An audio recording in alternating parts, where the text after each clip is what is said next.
আমাকে ভুলেও স্পর্শ করার চেষ্টা করবি না। তোকে আমি স্বামী হিসেবে কখনোই গ্রহণ করতে পারবো না, কারণ তুই একটা কাজের ছেলে।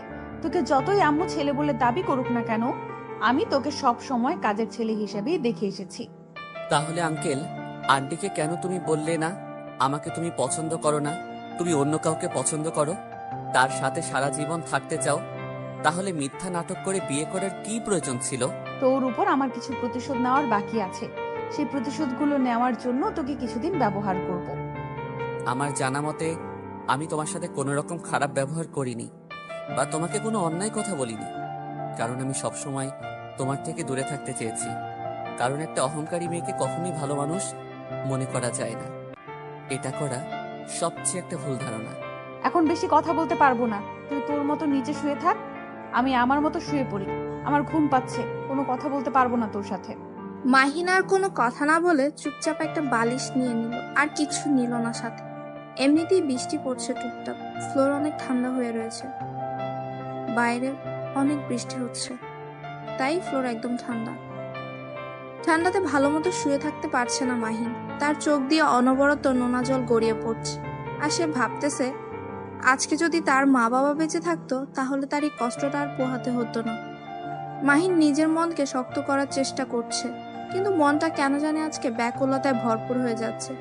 তার বারবার বাবা মায়ের কথা মনে পড়তেছে, আর চোখ দিয়ে অনবরত নোনা জল গড়িয়ে পড়ছে। এমনিতে অনেক ঠান্ডা, তাই কাঁপতেছে ঠান্ডায়। পরদিন সকালে যখন মাহিনের ঘুম ভাঙলো, উঠে আশেপাশে তাকিয়ে দেখে দীপা কোথাও নেই রুমের ভেতর। মাহিন সেদিকে কোনো খেয়াল না করে ফ্লোর থেকে উঠে দাঁড়ালো। সে বুঝতে পারছে কালকে রাতে ঠান্ডা খাওয়ার জন্য আজকে তার নির্ঘাত জ্বর আসবে। সেদিকে কোনো তোয়াক্কা না করে রুম থেকে বেরিয়ে আসলো আর সোজা ছাদে চলে আসলো। কি রে, তুই এত সকালে রুম থেকে বেরিয়ে এসেছিস? মাহিনকে তো দেখছি না, তার কি এখনো ঘুম হয়নি? তোমার আদরের জামাই কি করতেছে আমি কি জানি, তুমি গিয়ে দেখে আসতে পারো না? এসব কি ধরনের খারাপ কথা বলতেছিস তুই? তোর বিয়ে হয়েছে তার সাথে, তার স্ত্রী তুই, এভাবে কথা বলতে পারিস না ওর সাথে। এই বিষয় নিয়ে এখন আমি কোনো কথা বলতে চাচ্ছি না। তুমি কি রান্না করেছো নাকি রান্না করনি? এখন ক্ষুধা লেগেছে খুব, আমাকে খাইতে দাও। তোমার জামাইকে তুমি গিয়ে দেখো কি করে। তুই কিন্তু একটা ঠিক করছিস না। দেখ, একটা মানুষকে এত অবহেলা করিস না, তাহলে দেখবি তার জন্য একদিন কান্না করবি, তখন তাকে খুঁজে পাবি না। সেই দিন কখনোই আসবে না। এই দোয়াটা আমার জন্য করো, কারণ এরকম একটা খ্যাতমার্কা ছেলেকে আমি কোথাও নিয়ে গিয়ে আমার স্বামী হিসেবে পরিচিত করাতে পারবো না। তুমি আমার স্ট্যাটাস জানো না? আজকে তুই যে কথাগুলো বললি, সেই কথাগুলো দেখবি কয়দিন পর একদম পরিবর্তন হয়ে যাবে। সেই ছেলেটার জন্যই তোর মায়া জন্মাবে, আর সেই ছেলেটার জন্যই একদিন কান্না করবি। বেশি অবহেলা করিস না, এই জন্যই বললাম। তোমার এই বকবকানি শুনতে শুনতে সকালবেলা কানটা ঝালাপালা হয়ে গেল। এখন তুমি কি আমাকে খাবার দিবে নাকি আমি রুমে চলে যাব? আচ্ছা, তুই গিয়ে খাবার টেবিলে বসে পড়, আমি নাস্তা রেডি করে রেখেছি, সেগুলো নিয়ে খা। আমি দেখছি ছেলেটা কোথায়। আচ্ছা তুমি গিয়ে দেখো, আমি আমার মতো খাচ্ছি, আমাকে ডিস্টার্ব করবে না। সেতু বেগম দীপার সাথে আর কোনো প্রকার কথা বলল না। সেতু বেগম আগে থেকেই বুঝতে পেরেছে তার মাথা নষ্ট হয়ে যাচ্ছে, তাই তিনি তার ভাইপোর সাথে তার বিয়েটা দিয়ে দিল। কারণ মাহিন ছেলেটা অনেক ভদ্র, ছোট থেকে তাদের কাছে বড় হয়েছে। তার আচরণ তারা তো জানে, তাদের মেয়েটাকে যে সে কন্ট্রোল করতে পারবে, তার জন্যই এ ব্যবস্থা করেছে তারা। দীপা দিন দিন দুষ্ট হয়ে যাচ্ছিল প্রচুর পরিমাণ, তার জন্যই তারা বাধ্য হয়েছে ঘরের ছেলের সাথে বিয়ে দিতে। কারণ বাইরে বিয়ে দিলে তো নানা ধরনের কথা শুনতে হতো, তার জন্য। আর মাহিন ছেলেটা তো খারাপ না। দীপার আম্মু মাহিনকে রুমে গিয়ে দেখতে পেল না, বাড়িটা তন্ন তন্ন করেও খুঁজে পেল না। টেনশন হতে লাগলো তার, তাই তিনি ছাদে গেলেন। ছাদে গিয়ে দেখে ছাদের এক সাইডে মাহিন চুপচাপ আকাশের দিকে চেয়ে দাঁড়িয়ে আছে। কি বাবা, এখানে দাঁড়িয়ে কি করছো? সকালের নাস্তা করবে না? তোমার তো সারা বাড়ি খুঁজে কোথাও পেলাম না, তুমি এখানে এসে দাঁড়িয়ে আছো। মাহিন দাঁড়িয়েছিল, হঠাৎ তার ফুপির কণ্ঠ শুনতে পেয়ে পেছনে ফিরে তাকায়। দেখলো তার ফুপি তাকে সকালে নাস্তা করার জন্য ছাদে ডাকতে এসেছে। রুমের ভিতরে ভালো লাগতেছিল না, তাই ভাবলাম একটু ছাদে গিয়ে দাঁড়িয়ে থাকি। অনেকদিন থেকে তো আর ছাদে আসা হয় না, তার জন্য আসলাম। আচ্ছা, হয়েছে, এখন চলো সবাই মিলে নাস্তা করে গিয়ে। তারপর মাহিন আর কোনো কথা না বলে নিচে চলে আসলো। তার পিছু পিছু সেতু বেগমও নিচে চলে আসলো। এসে দেখে তার মেয়ে খাওয়া দাওয়া শেষ করে উঠে রুমের দিকে যাচ্ছে। মাহিন সেদিকে লক্ষ্য করেও করলো না, কারণ সে জানে এখানে কথা বললে তাকেই অপমানিত হতে হবে, তাই কোনো কথা বলল না। চুপচাপ মাহিন খাবার টেবিলে বসে খাবারগুলো শেষ করে রুমে চলে আসলো। রুমে এসে দেখে দীপা বিছানার উপর শুয়ে আছে। মাহিন কোনো কিছু না বলে টাওয়ালটা নিয়ে বাথরুমে চলে গেল। মাহিন বাথরুম থেকে বেরিয়ে এসে দেখে দীপা বিছানায় উঠে বসে পা দোলাচ্ছে। কি রে কুত্তার বাচ্চা, ভুলে গেছিস সকালবেলা যে আমার নাস্তা তোকে রুমে নিয়ে রাখতে বলেছিলাম? সেটা করিস নাই? কিসের জন্য আমাকে নিচে যেতে হয়েছে? কিসের জন্য বল? আজব তো, কখন বললেন আপনি এটা? আমি তো শুনিনি। আর এটা কি ধরনের ভাষা ইউজ করতেছেন আপনি? তোর সাথে আবার আমাকে ভালো করে কথা বলতে হবে? সেটা আবার কখন থেকে শুনি? আমাদের বিয়ে হয়ে গিয়েছে, এখন আমাদের সম্পর্কের পরিবর্তন হবে, আর সবকিছুর একটা পরিবর্তন হয়। তোকে কালকে রাত্রে কি বলেছিলাম? তোকে তো আমি স্বামী হিসেবে মানি না, তাহলে তুই বিয়ে নামক এই মিথ্যা সম্পর্কটাকে কেন ধরে আছিস তুই বল? দেখেন, একটু নিজেকে সংযম করুন। এরকম বেশি উশৃঙ্খলা কিন্তু ভালো লক্ষণ না। কুত্তার বাচ্চা, তোকে কি আমাকে জ্ঞান দিতে বলেছি? তুই যেটা করতে বলেছিস সেটাই কর। বেশি কথা বলিস কেন রে? লাফতে খাইতে চাস? মাহিন আর কোনো কিছু বলার ভাষা খুঁজে পেল না। কি বলবে? মাহিন ভালো করে বুঝতে পারছে আর কোনো কিছু বলেও তার লাভ নেই, তাকে অযথা গালি শুনতে হবে, এমনকি মায়েরও খেতে হতে পারে। তাই চুপ হয়ে গেল। দীপা যেটা করতে বলেছে সেটাই করে দিচ্ছে মাহিন। দীপা একবার বলছে পা টিপে দিতে, তো একবার বলছে পানি এনে দিতে, আর একবার বলতেছে মাথায় তেল দিয়ে দিতে। মাহিন একদম হজবরল মধ্যে পড়ে গিয়েছে। কি করবে কি করবে না বুঝতে পারছে না। নিজের কষ্টটা বুকের ভেতর চেপে রেখে তার কাজগুলো করে দিচ্ছে সে। অনেক হয়েছে, এখন যা গিয়ে আমার জন্য কফি বানিয়ে নিয়ে আয় 5 মিনিটের ভেতরে। মাহিন কোনো কথা না বলে চুপচাপ সেখান থেকে তাড়াতাড়ি বেরিয়ে আসলো, আর চোখ থেকে 2-1 ফোঁটা পানি গড়িয়ে পড়লো। কি করবে সে বোঝে না। তাড়াতাড়ি রান্নাঘরে গিয়ে কফি বানিয়ে নিয়ে আসলো। ওর হাতে দিয়ে চুপচাপ অন্যদিকে তাকিয়ে নিচে বসে পড়লো। তোকে এখানে কি আমি বসে থাকতে বলেছি? ঘরটা পরিষ্কার করবে কে শুনি? তাড়াতাড়ি ঘরটা পরিষ্কার কর, আর সুন্দর করে সবকিছু পরিষ্কার করবি, আর সুন্দর করে সাজিয়ে রাখবি। আমি কালকে রাতে অনেক ঠান্ডা খেয়েছি, তাই একটু শরীর খারাপ করছে। পরে করি, যখন একটু আরাম পাবো তখন করে দিব। কাজের ছেলেদের আবার কিসের আরাম? তোর কি বিশ্রাম নিতে হয়? তোকে তো কাজ করে খেতে হবে। কাজ কর, না করলে তোকে ভাত দেবে কে? এখানে এখানে কি বসে বসে খাইতে এসেছিস তুই? মাহিনের মুখ একদম চুপ হয়ে গেল। কি বলবে বুঝতে পারছে না। আজকে এতিম বলে তাকে কত কথা শুনতে হচ্ছে, তাও আবার বিয়ে করা বউয়ের মুখ থেকে। ভাগ্যে লেখা ছিল তাকে? এটাই কি ভাগ্যে লেখা ছিল তার? কে জানে। মাহিন আস্তে আস্তে সবকিছু পরিষ্কার করতে লাগলো। মাহিনের গা প্রচুর গরম হয়ে যাচ্ছে, কালকে রাতে ঠান্ডা খেয়েছে তাই হয়তো। একসময় পরিষ্কার করতে করতে হাঁপিয়ে গিয়ে ফ্লোরে বসে পড়লো মাহিন। কিরে, সকালের কি খাওয়া দাওয়া কম করে খেয়েছিস নাকি এত তাড়াতাড়ি হাঁপিয়ে গেলি? একটা রুম ভালো মতো পরিষ্কার করতে পারিস না? বললাম তো, কালকে রাত্রে ঠান্ডা লাগার ফলে আজকে আমার মনে হয় জ্বর আসবে, তার জন্য কোনো কিছু ঠিক মতো করতে পারতেছি না। আর বাহানা দেখাতে হবে না, তুই আমার চোখের সামনে থেকে সরে যা, না হলে কিন্তু পিটানি খাবি। আমার কি দোষ ছিল? কালকে আপনি আমাকে রাত্রে ফ্লোরে শুয়ে থাকতে বলেছিলেন, যার ফলে ঠান্ডা খেয়েছি। এখন শরীরে তাপমাত্রা বেড়ে যাচ্ছে, জ্বর আসবে। হয়েছে, আর আমাকে দোষারোপ করতে হবে না। এখন তুই যা, গিয়ে কোথাও পড়ে থাক, আমার চোখের সামনে থেকে চলে যা। মাহিন চুপচাপ রুম থেকে বেরিয়ে পড়ল। তার জীবনে এরকম খারাপ দিন আসবে সে কখনো কল্পনাও করতে পারেনি। বিয়ের আগে তো ভালোই ছিল, কারণ বিয়ের আগে মাহিন কখনোই দীপার সামনে যেত না, এরকম কথা বলার জন্যই সবসময় দূরে থাকতো তার থেকে। এখন তো বিয়ে হয়ে গেছে, তাও আবার নতুন। এখন তো তাকে রেখে বাইরে গেলে আন্টি আবার কষ্ট পাবে। মাহিন কি করবে না করবে একদমই দুশ্চিন্তায় পড়ে যাচ্ছে।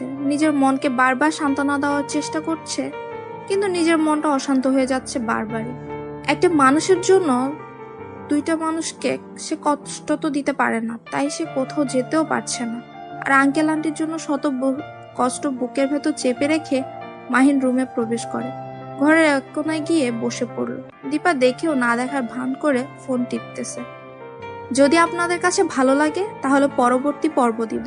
মাহিনের গত রাতে ঠান্ডা লাগার ফলে এখন প্রচুর জ্বর এসেছে। ঘরে এক কোনায় বসে কাঁপছে সে মাহিন, কিন্তু দীপার সেদিকে কোনো খেয়ালই নেই। দীপা তার ইচ্ছে মতো ফোন টিপছে, এদিক সেদিক সে কোনো দিকেই তাকাচ্ছে না, ফোনে চ্যাটিং নিয়েই সে ব্যস্ত। কিন্তু এদিকে যে তার স্বামীর জ্বরে কাঁপছে সেদিকে তার কোনো খেয়ালই নেই।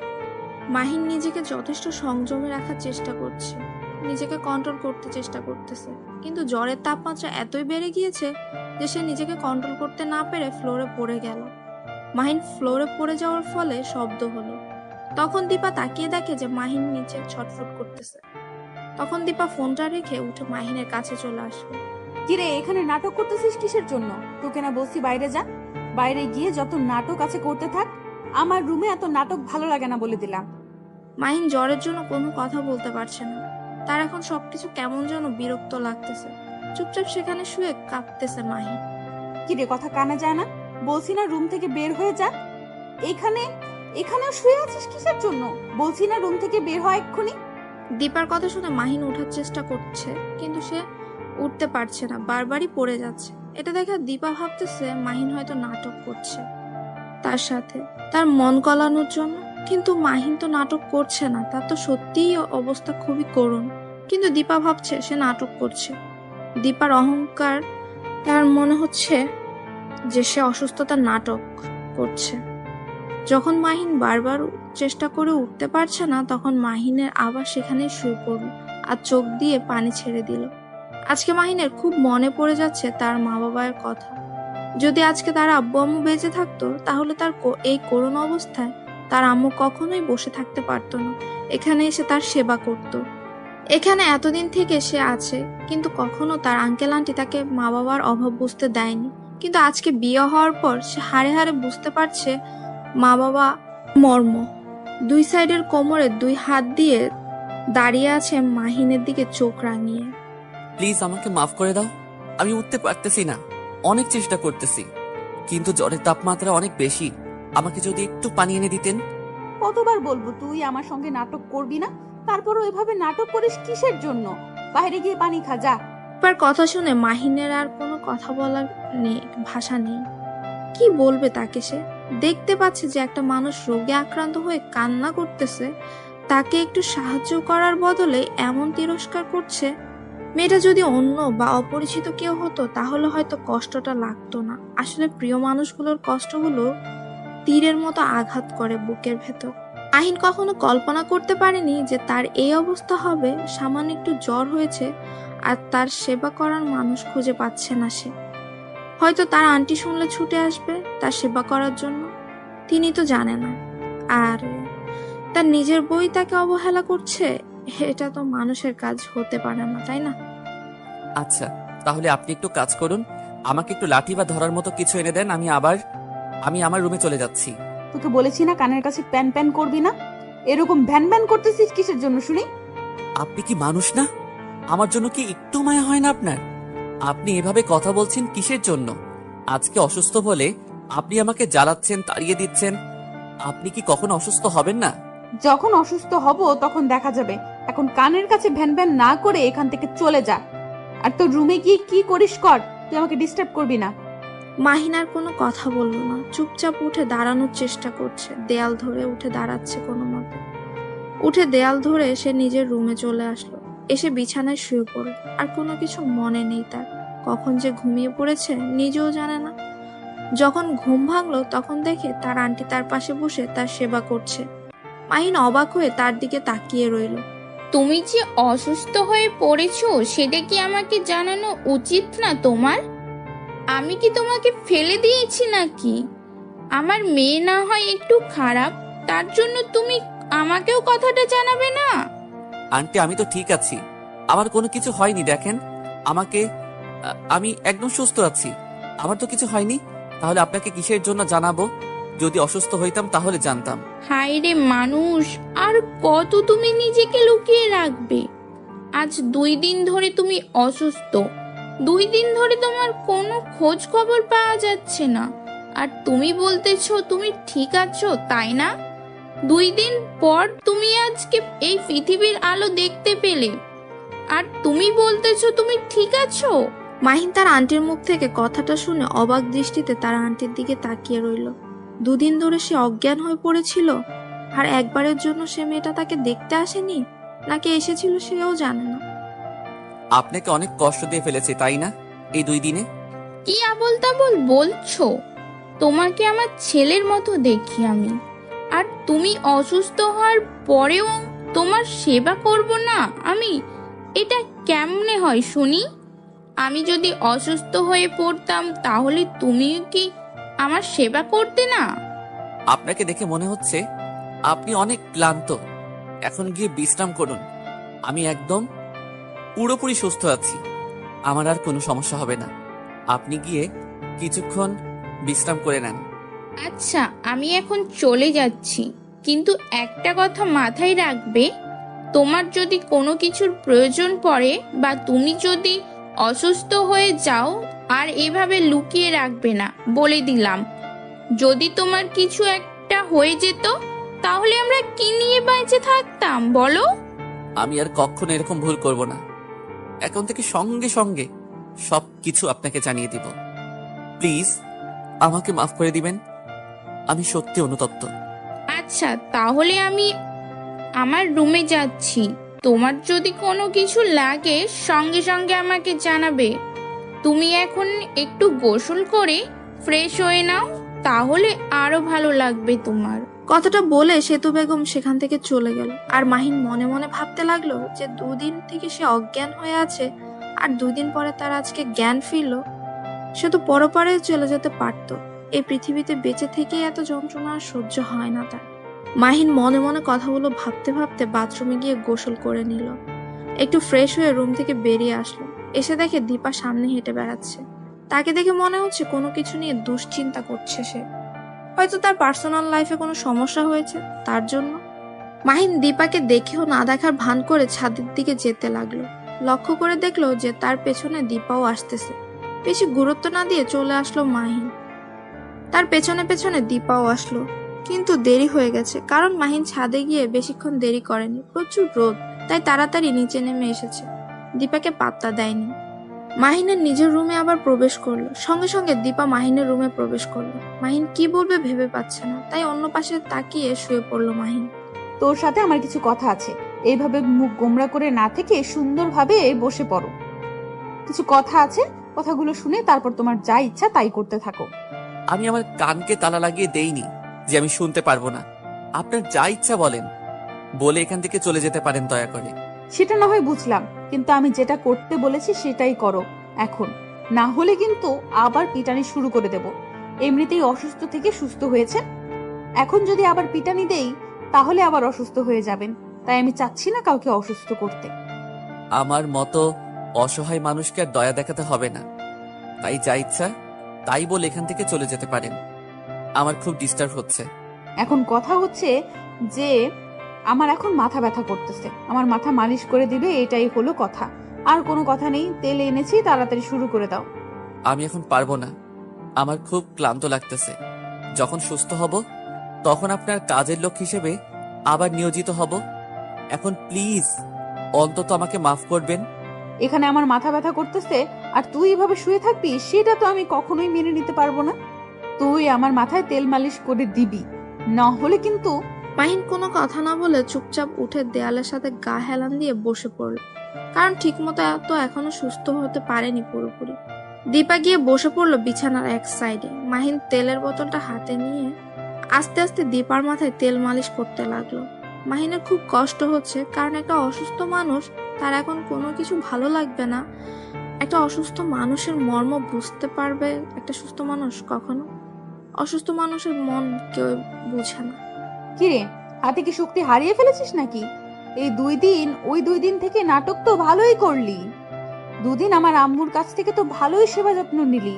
কি আর করব, গরিব মানুষ, বাপ মা নেই, তাই অন্যজনকে কষ্ট দিলাম। তোর মতো ছোট লোক আর কি করতে পারে? এগুলোই তো করতে পারে, তাই না? তোকে আর কি বলবো, আর কিছু বলতে চাচ্ছি না। অসুস্থ হয়ে গেছিস, একটু তো তোকে সহমর্মিতা দেখাতে হবে। আপনার মতো অহংকারী মানুষ আমি হাতে গোনা কয়েকজনকে দেখেছি, বলতে গেলেও ভুলে হবে। শুধু আপনাকে দেখেছি, কারণ একটা অসুস্থ মানুষকে যে এইভাবে কষ্ট দিতে পারে সে কখনো মানুষ হতে পারে না, সে পশু। বেশি রকম কথা বলতে পারবো না আর বকবক করতে পারবো না তোর সাথে।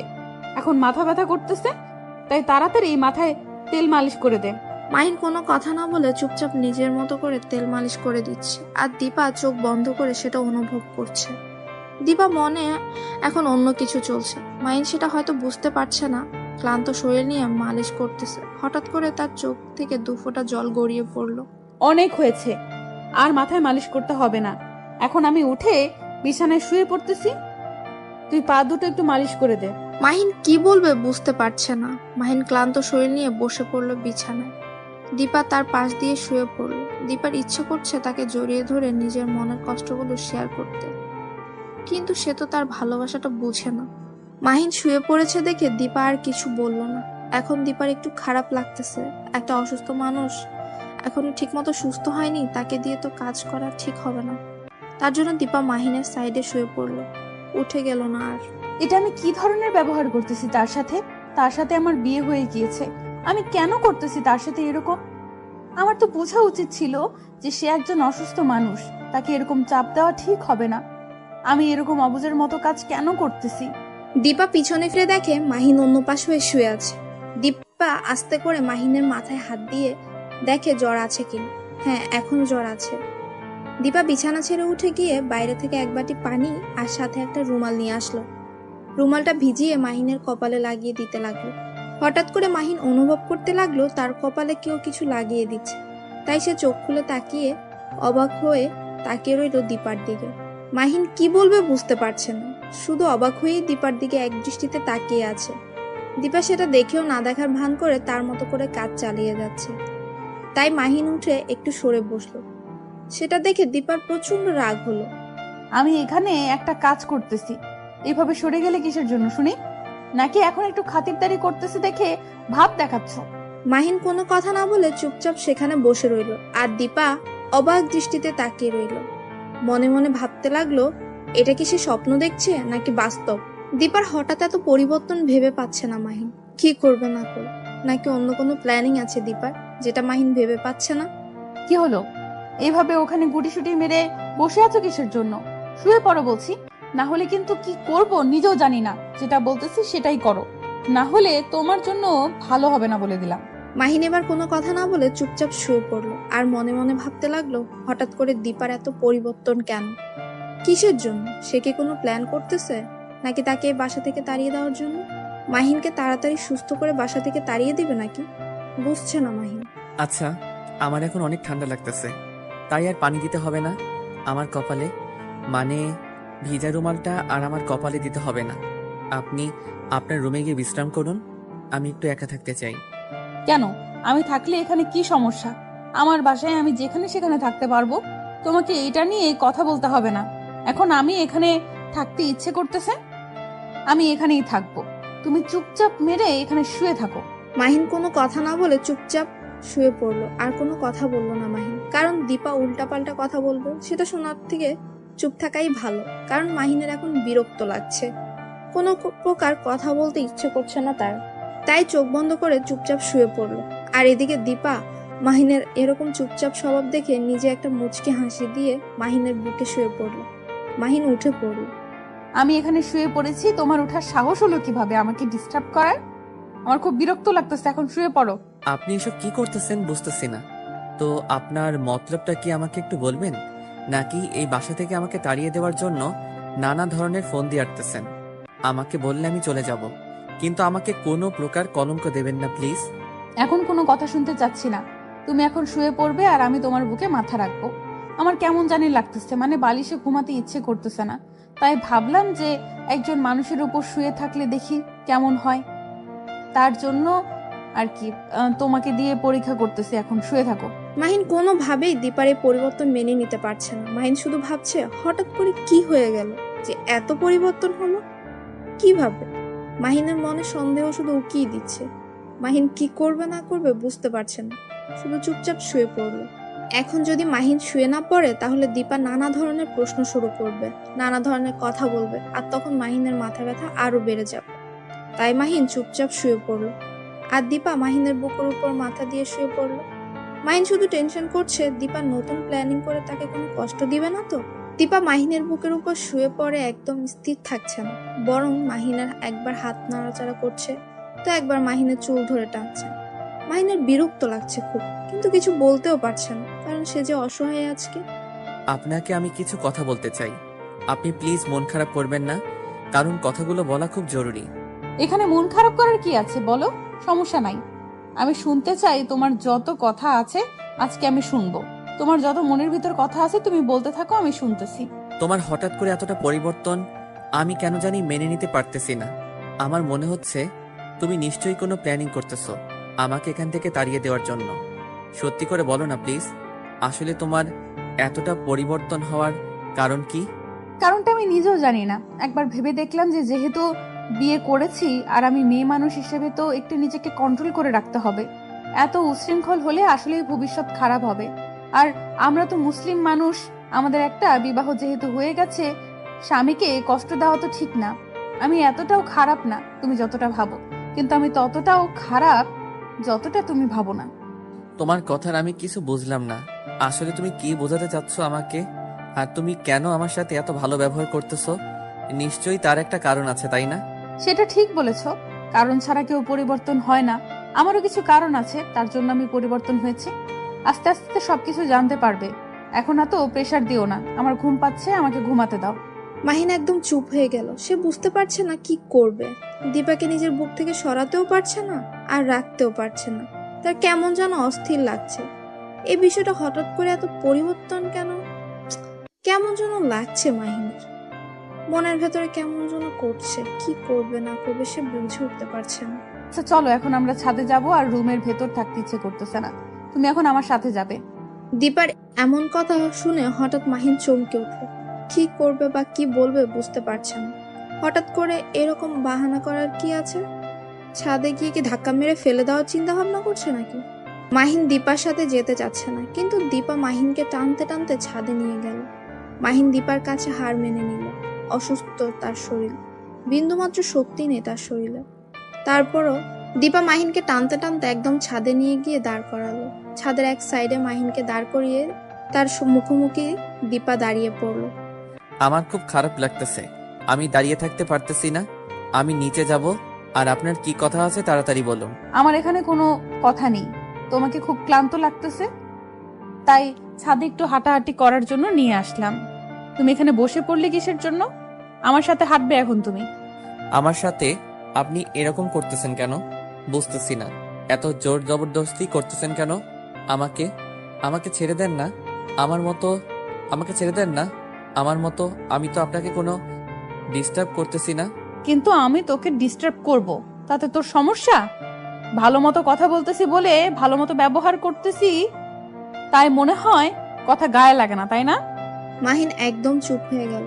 দীপা মাহিনের হাত ধরে কাঁধের উপর রেখে দিল, তারপর মাহিনকে ধরে ধরে হাঁটাচ্ছে। অন্যরকম একটা অনুভূতি নিয়ে হাঁটছে তারা। তার মনে হচ্ছে সে সত্যি এখনকার একটা দায়িত্ববান স্ত্রীর কাঁধে হাত রেখে হাঁটছে। কিন্তু যখন মাহিন দীপার মুখের দিকে তাকায়, তখন নিমিষের মধ্যে সব ভাবনা চিন্তা দূর হয়ে যায়। কারণ তখনই মাহিনের সবকিছু মনে পড়ে যে আসলে তার সাথে দীপা কি কি করেছে আর তার সাথে কেমন ব্যবহার করেছিল। কি নিয়ে তো টেনশন করতেছো তুমি? তোমাকে দেখে বোঝা যাচ্ছে। আর এখন কি একটু হালকা লাগতেছে তোমার, নাকি এখনো ক্লান্তিটা আছে? মাহিন এখন কি বলবে ভেবে পাচ্ছে না। চুপ করে আছে সে, কারণ তার এখন কোনো কথা বলতে ইচ্ছে করছে না। তার এখন এই মুহূর্তটা খুব ভালো লাগছে, কারণ দীপা তার সাথে ভালো করে ব্যবহার করছে। আর দীপার কথাবার্তাগুলো এখন মাহিনের কাছে খুব ভালো লাগছে। কিন্তু যখন মাহিনের মনে পড়ে যায় দীপা তার সাথে কি কি ব্যবহার করেছিল, তখন মনটা আবার খারাপ হয়ে যায়। আমি কি বলছি আর তুমি কি ভাবতেছো? আমার কথার উত্তর দিচ্ছ না কিসের জন্য? এত দেমাগ বেড়ে যাচ্ছে তোমার, ব্যাপারটা বুঝলাম না আমি। সেরকম কিছুই না। আমার কেন জানি এখন কথা বলতে ইচ্ছা করতেছে না, কারণ বিকালটা উপভোগ করতে ইচ্ছা করতেছে। কথা বললে হয়তো বিকালের সৌন্দর্য উপভোগ করা হবে না। চলো আজকে সন্ধ্যায় একটু বের হব, তোমাকে ডাক্তার দেখাতে হবে। আর ডাক্তার বলেও গিয়েছে তুমি যদি একটু সুস্থ হও তার চেম্বারে নিয়ে যাইতে। তার সাথে একটু কথা বলা লাগবে, আর একটু ঘুরে বেরিয়ে আসা যাবে, তাহলে তোমারও ভালো লাগবে। ডাক্তারের কাছে যাব, সেটা না বুঝলাম কোথাও ঘুরতে যেতে পারবো না, কারণ খুব বাজে লাগে ঘুরতে এখন। কার মুখে কি শুনতেছি যে সময় পাইলেই বাসায় এক মুহূর্ত থাকতো না সেই মানুষটা আজকে বলতেছে তার নাকি ঘুরতে বাজে লাগে। এটা কি আদৌ আমার বিশ্বাস হয়? তখনকার সময়টা আর এখনকার সময়টা আকাশ পাতাল তফাৎ।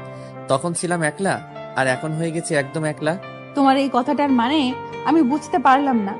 আগে একটা ছিল সেটা বুঝলাম, এখন একদম একা, সেটা কিভাবে সম্ভব? বিয়ে করলাম যে তার সাথে সারা জীবন সুখে সংসার করে কাটিয়ে দিব, তার সাথে সুখ দুঃখের গল্প করে সারা জীবন তার হাতে হাত রেখে পার করে দিব, কিন্তু সে আমাকে বুঝলো না।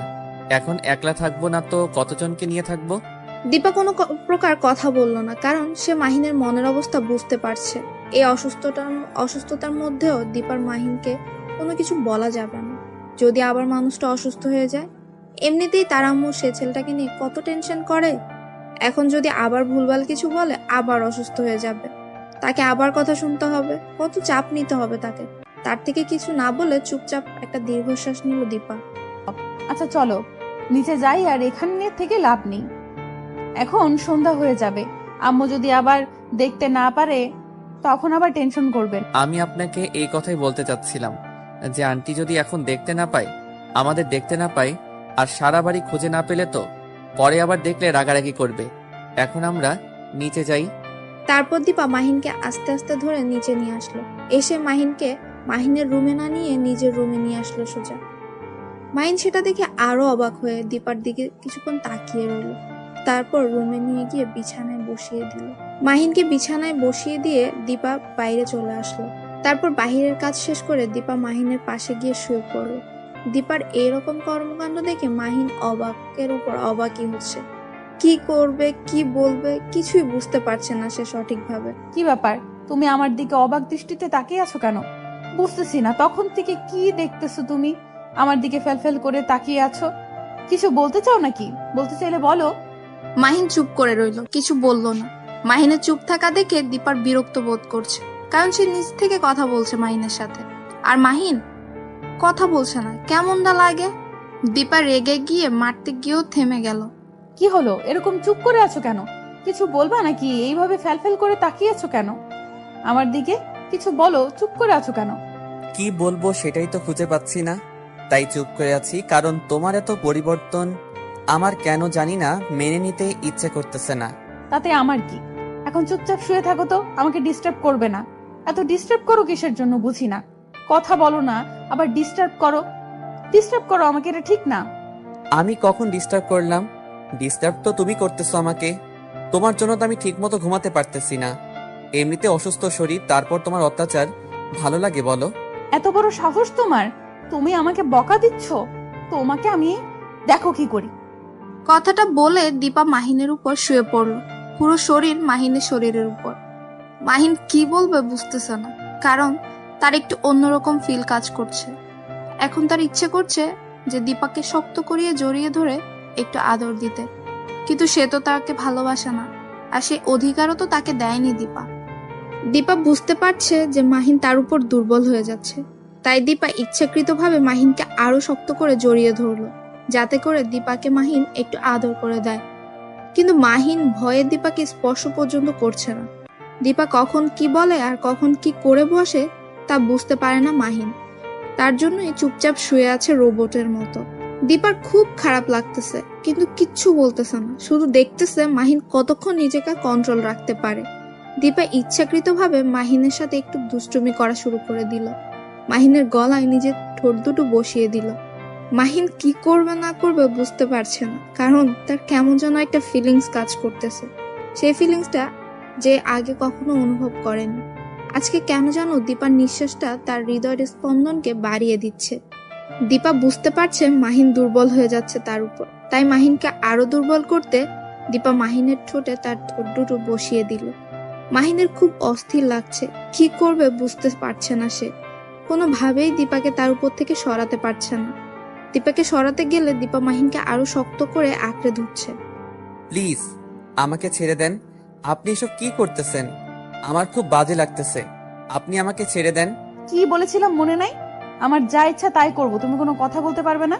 চুপচাপ শুধু সহ্য করতে হবে তোমাকে। তার জন্য আপনি আমাকে এইভাবে অত্যাচার করবেন, এটা কিন্তু ঠিক না। আজকে অসুস্থ বলে আপনি আমাকে যা তা করতেছেন, তাই না? আর আপনি করে বলতেছো কিসের জন্য? এখন থেকে তুমি করে বলবে, আর আমাকে তুমি আদর করে দিবে এখন। কথাটা বলে দীপা মাহিনকে আরো শক্ত করে জড়িয়ে ধরলো। মাহিন নিজেকে কন্ট্রোল রাখতে পারছে না। মাহিন কি করবে বুঝতে পারছে না। দীপাকে সরিয়ে দিতে ইচ্ছেও করছে না, কারণ মাহিন একটা ছেলে, রোবট তো আর না। মাহিনেরও খুব ইচ্ছে করছে দীপাকে একটু আদর করে দিতে, কিন্তু দীপা যে পরে কি বলবে সেটা ভেবে ভয়ে শেষ। মাহিন কি করবে বুঝতে পারছে না, নিজেকে কন্ট্রোল রাখতেও পারছে না। এখন কি করবে সে কিছুই বুঝতেছে না। আমার ভালো লাগতেছে না, আমাকে ছেড়ে দেন প্লিজ। আমি ওসব করতে পারবো না। কে বলেছে ভালো লাগে না? আমার যেটা ভালো লাগে আমি সেটা করব। সেটা তো তোমাকে আগেই বলে রাখছি। এখানে বাহানা করার কি আছে? আমি তো ছেড়ে দিচ্ছি না এখন।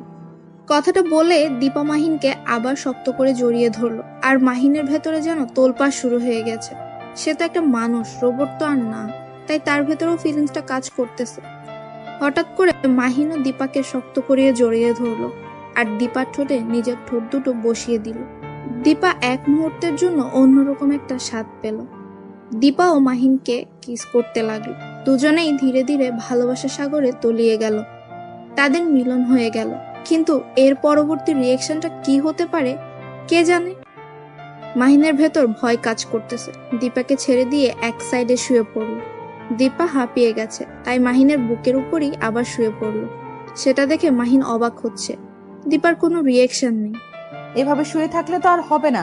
চলো এখন গোসল করতে যাব। আমাকে কোলে করে নিয়ে যাবে। তুমি অসুস্থ হয়েছে তো কি হয়েছে? এখন আমি অসুস্থ, আমাকে কোলে করে নিয়ে যাবে। আমি এটা জানি। এসব কি বলতেছো তুমি? আমি বুঝতেছি না তো। তোমাকে কোলে করে নিয়ে বাথরুমে যেতে হবে, এটা কি ধরনের কথা? তুমি কি পায়ে হাঁটতে পারো না? পায়ে হাঁটতে পারি না এখন। পায়ে হাঁটতে পারবো না, কারণ এখন ব্যথা লাগতেছে। তার কারণে হাঁটতে পারবো না।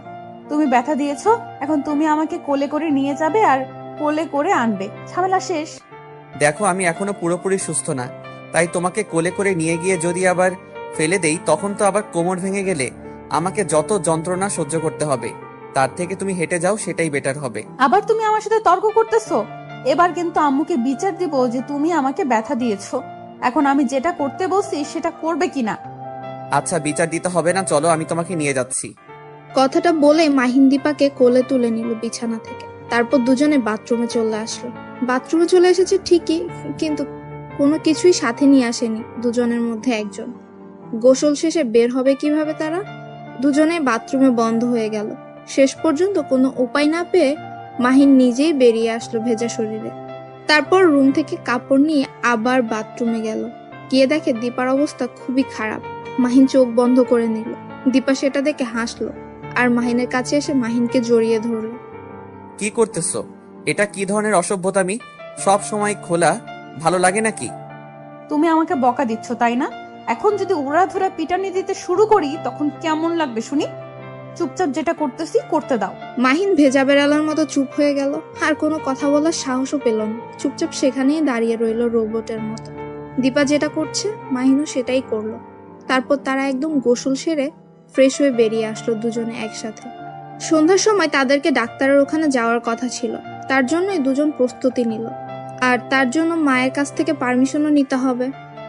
দুজনে একসাথেই দীপার আম্মুর কাছে গেল। দীপার আম্মু তখন রান্নাঘরে রান্না করছিল। তারা দুজনেই দীপার আম্মুকে বলে বাসা থেকে বেরিয়ে পড়লো। উদ্দেশ্য এখন ডাক্তারের কাছে যাবে তারা। যাই হোক, তাহলে আমার মেয়েটার আক্কেল জ্ঞান হচ্ছে, তাকে আর কোনো কিছু বোঝাতে হবে না। তাদের দেখে মনে হচ্ছে তারা দুজনে অনেক খুশি। হয়তো তাদের মাঝে সবকিছুর পরিবর্তন হচ্ছে। দিন দিন তারা আরো ঘনিষ্ঠ হতে থাকবে। আমার মেয়েটা ভালো হয়ে যাবে একদিন, সবকিছু আগের মতো চলতে থাকবে। কথাটা মনে মনে চিন্তা করে সেতু বেগম আবার রান্নায় মনোযোগ দিলেন। আরো বেশি করে এখন রান্নাটা করতে হবে। অন্যান্য দিনের তুলনায় কিছু আইটেম আজকে আরো বেশি করে তৈরি করলো আজকে এই খুশিতে। আর এদিকে দীপা আর মাহিন গাড়িতে ডাক্তারের সাথে কথা বলা শেষ করে ডাক্তার চেম্বার থেকে বের হয়ে দুজনের রাস্তা দিয়ে হাঁটতেছে। সন্ধ্যার সময় রাস্তার দুই সাইডে ল্যাম্পপোস্টের আলোয় দুজনে হাত ধরে হাঁটতেছে। তাদের মুখ থেকে কোনো কথা বেরোচ্ছে না। দুজনেই শুধু নিজেদেরকে অনুভব করছে একে অপরের ভালোবাসা। এখন কোথায় যাব? এখন তো বাসায় যেতে ইচ্ছে করতেছে না। চলো না ওই পুকুর পাড়ে কিছুক্ষণ বসে গল্প করি, তারপর বাসায় যাব। আমার কেন জানি খুব খারাপ লাগতেছে। আজকে না কালকে সকালে আসবো, সারাদিন ঘুরবো। আজকে চলো, আমার খুব ক্লান্ত লাগতেছে। আজকে বাসায় যাই, আন্টির সাথে কথা বলি। আচ্ছা তাহলে চলো, আম্মুকে গিয়ে সবকিছু জানাতে হবে, না হলে আমার টেনশন করবে। এমনিতেই 2 দিন ধরে আম্মুর কিছু মুখে নেয়নি। কি বলতেছো আন্টি? 2 দিন ধরে কিছু খাইনি কেন? কিসের জন্য? আমি তো ঠিক ছিলাম, তাই না? তুমি ঠিক ছিলে নাকি কি ছিলে সেটা আমরা জানি। তুমি তো অসুস্থ ছিলে, তাই কিছুই জানো না। আমি বুঝতে পেরেছি তোমার অবস্থাটা কি করুণ ছিল, আর তোমার কি একটা অবস্থা হয়েছিল সেটা আর না বলি। থেমে গেলে কিসের জন্য বলো? আমার কি হয়েছিল? আমার কি কোনো বড় ধরনের সমস্যা দেখা দিয়েছিল নাকি এই 2 দিনের ভিতর? না, সেরকম কোনো কিছুই নেই। এখন চলো, এখানে থেকে লাভ নেই, বাসায় যেতে হবে, সন্ধ্যা ঘনিয়ে আসছে। তারপর মাহিন আর দীপা দুজনেই হাঁটতে হাঁটতে একটা রিক্সা দেখলো। সে রিক্সা করে দুজনেই শহরটা দেখতে দেখতে বাসায় ফিরে আসলো। এসে দেখে যে দীপার আম্মু রান্না শেষ করে সবকিছু গুছিয়ে রাখছে। তারা দুজনেই রুমের ভেতর চলে আসলো। তারপর বাথরুমে দুজনে একসাথে গিয়ে ফ্রেশ হয়ে বিছানায় এসে বসে পড়লো। কেউ কোনো কথা বলছে না, শুধু তাকিয়ে আছে একে অন্যের দিকে এক দৃষ্টিতে। তাদের ভালোবাসা উপলব্ধি করছে। তারা কোনো কথা বলছে না, শুধু মুহূর্তটা উপভোগ করছে তারা। কি রে, কোথায় গেলি? তাড়াতাড়ি নিচে আয়, রেডি করেছি তো রাতের খাবার। আর কতক্ষণ অপেক্ষা করব? অনেকক্ষণ ধরে তো তোদের জন্য অপেক্ষা করতেছি। তাড়াতাড়ি নিচে আয়। এই তো যাচ্ছি, তুমি আর একটু ওয়েট করো, আমরা যাচ্ছি। অনেকক্ষণ ধরে অপেক্ষা করতেছি, আর অপেক্ষা করতে পারবো না, আমার ক্ষুধা লেগেছে। তোরাও তাড়াতাড়ি নিচে আয়, একসাথে সবাই মজা করে খাবার খাবো। আচ্ছা যাচ্ছি, তুমি সবকিছু রেডি করে রাখো, আমরা এইমাত্র নিচে নামতেছি। এই দেখো, পেছনে ঘুরে আমরা যাচ্ছি। তারপর দীপা আর মাহিন দুজনেই নিচে চলে এসেছে। সেতু বেগমের সাথে বসে সবাই একসাথে মজা করে খেতে লাগলো। হঠাৎ করে মাহিনের কি যেন হয়ে গেল, হঠাৎ তার কাশি উঠে গেল। সেটা দেখে দীপা তাড়াতাড়ি উঠে মাহিনের হাতে পানি ধরিয়ে দিল। আর সেটা দেখতে পেয়ে তো সেতু বেগমের মনের ভেতর একটা শান্তি বিরাজ করছে। যাই হোক, তার মেয়ের দিন দিন বুদ্ধি হচ্ছে। তার মেয়েটাকে সে ঘরের মধ্যে বিয়ে দিয়ে একটা ভালো কাজই করেছে। আর এদিকে দীপা মাহিনের মাথায় হাত বুলিয়ে দিচ্ছে, কারণ মাহিনের যেন হঠাৎ কাশ উঠেছে, সেটা থামছেই না। দীপা নিজ হাতে মাহিনকে পানি খাওয়াচ্ছে, আর সেটা দেখে মাহিন নিজেই অবাক হচ্ছে। হঠাৎ করে দীপা যেটা করে বসলো সেটা একদমই ভাবনা চিন্তার বাহিরে। মাহিন কখনো কল্পনাও করতে পারেনি দীপা এমন একটা কাজ করবে, তাও আবার এইখানে। আমি গোসল করতে গেলাম, তুমি তাড়াতাড়ি চলে আসো, একসাথে গোসল করব। আর একটু পর তো বেড়াতে যেতে হবে, তাহলে গোসল তো অবশ্যই করতে হবে, তাই না? আমি এত সকালে গোসল করতে পারবো না, আমার ঠান্ডা লেগে যাবে, আবার জ্বর হবে। আমি গোসল করতে পারবো না, তুমি গিয়ে গোসল করে নাও। একদম নোংরা কথা বলবে না। গোসল করবে না মানে কি বোঝাতে যাচ্ছ? গোসল করতেই হবে তোমাকে। আমি এত সকালে গোসল করতে পারবো না, তুমি গিয়ে গোসল করো। আমাকে এই বিষয়ে জোর করবে না, বলে দিলাম এক্ষুনি। তোমাকে গোসল করতেই হবে। এখন যদি ভালোই ভালো না যাও আমার সাথে, তাহলে কিন্তু জোর করে নিয়ে যাব, তখন কিন্তু আরো অবস্থা খারাপ করে ছেড়ে দেব। এখন ভেবে নাও যাবে কিনা। বললাম তো যেতে পারবো না, তুমি যাও, গিয়ে গোসল করে নাও তাড়াতাড়ি। তোমার রেডি হতে অনেক সময় লাগে, কারণ মেয়ে মানুষদের সব সময় একটু দেরি হয়। মুখ সামলে কথা বলো, না হলে কিন্তু ভালো হবে না। মেয়ে মানুষদের বের হতে দেরি হয় মানে কি? কি বোঝাতে চাচ্ছ? আমি সব মেয়েদের মতো নাকি? আচ্ছা হয়েছে, ভুল করেছি কথাটা বলে। এখন যাও, গিয়ে তাড়াতাড়ি গোসলটা করে নাও, কারণ আমি তাড়াতাড়ি রেডি হয়ে নেই। তোমার লজ্জা করে না? তুমি গোসল না করে থাকতে চাও? তোমার কি শরম বলতে কিচ্ছু নেই? তুমি কাল থেকে আমার সাথে কি কি করছো, আর এখন বলতেছো গোসল করবে না? আমি কখন কি করলাম? উদয় কি বলতেছো? আমি তো কিছু করিনি, আমি তো কিছু জানি না। আমি কি করছি যে আমাকে এখন গোসল করতে হবে? আমি তো কোনো কিছু করিনি। দেখো, বেশি কথা বলতে পারবো না, বেশি রকম ন্যাকামি ভালো লাগতেছে না। এখন সকাল সকাল তাড়াতাড়ি চলে আসো আমার সাথে, না হলে কিন্তু গণপিটানি খাইতে পারো এখানেই। মাহিন যেই অন্য কথা বলতে যাবে তখনই দীপা আগে গিয়ে মাহিনের মুখে হাত দিয়ে চেপে ধরলো, আর এক হাত দিয়ে তার শার্টের কলার ধরে টানতে টানতে বাথরুমে নিয়ে আসলো। কারণ এত কথা তার আর ভালো লাগছে না, তারা এখন ঘুরতে যাবে, আর এখানে এত কথা বললে তো মুড নষ্ট হয়ে যাবে। তার জন্য দীপা মাহিনকে জোরপূর্বক বাথরুমে নিয়ে গেল। এটা কি করতেছো তুমি আমার সাথে? আমি বুঝতেছি না, তুমি আমাকে এভাবে জোর করতেছো কিসের জন্য? বললাম না তুমি গোসল করে নাও, আমার ঠান্ডা লাগবে। আমি বেরিয়ে যাচ্ছি, তুমি গোসল করে তাড়াতাড়ি রেডি হয়ে নাও। একদম চুপ, কোনো কথা বলবে না। তাহলে তো এখানে এই পিটানে দেওয়া শুরু করে দিব। এমনিতেই মাথা খারাপ আছে, সকালে উঠে যেটা শুরু করে দিয়েছে অন্য এক কাহিনী। আমি সেটার জন্য মোটেও প্রস্তুত ছিলাম না। আমি ভেবেছিলাম তুমি গোসল করার জন্য আমাকে বলবে, কিন্তু আমি তোমাকে গোসল করার জন্য বলতেছি। এটা কি ঠিক? আমি তো খারাপ কোনো কাজ করিনি যে এখন এত সকালে গোসল করতে হবে। আমি সকালে ঘুম থেকে উঠলাম, আমি একটু হাত মুখ ধুয়ে ফ্রেশ হয়ে তারপর তোমার সাথে ঘুরতে বেরোতে যাব। কিন্তু তুমি আমাকে জোর করতেছো কিসের জন্য? তোমার লজ্জা করে না এসব কথা বলতে? তুমি একজন বিবাহিত পুরুষ, তুমি সকালে গোসল না করলে কে করবে শুনি? আর তুমি কি এখনো একা আছো নাকি যে সকালে উঠে তোমাকে গোসল করতে হবে না, বা 2-3 দিন পর গোসল করলেও চলবে? লজ্জা করে না এসব কথা বলতে?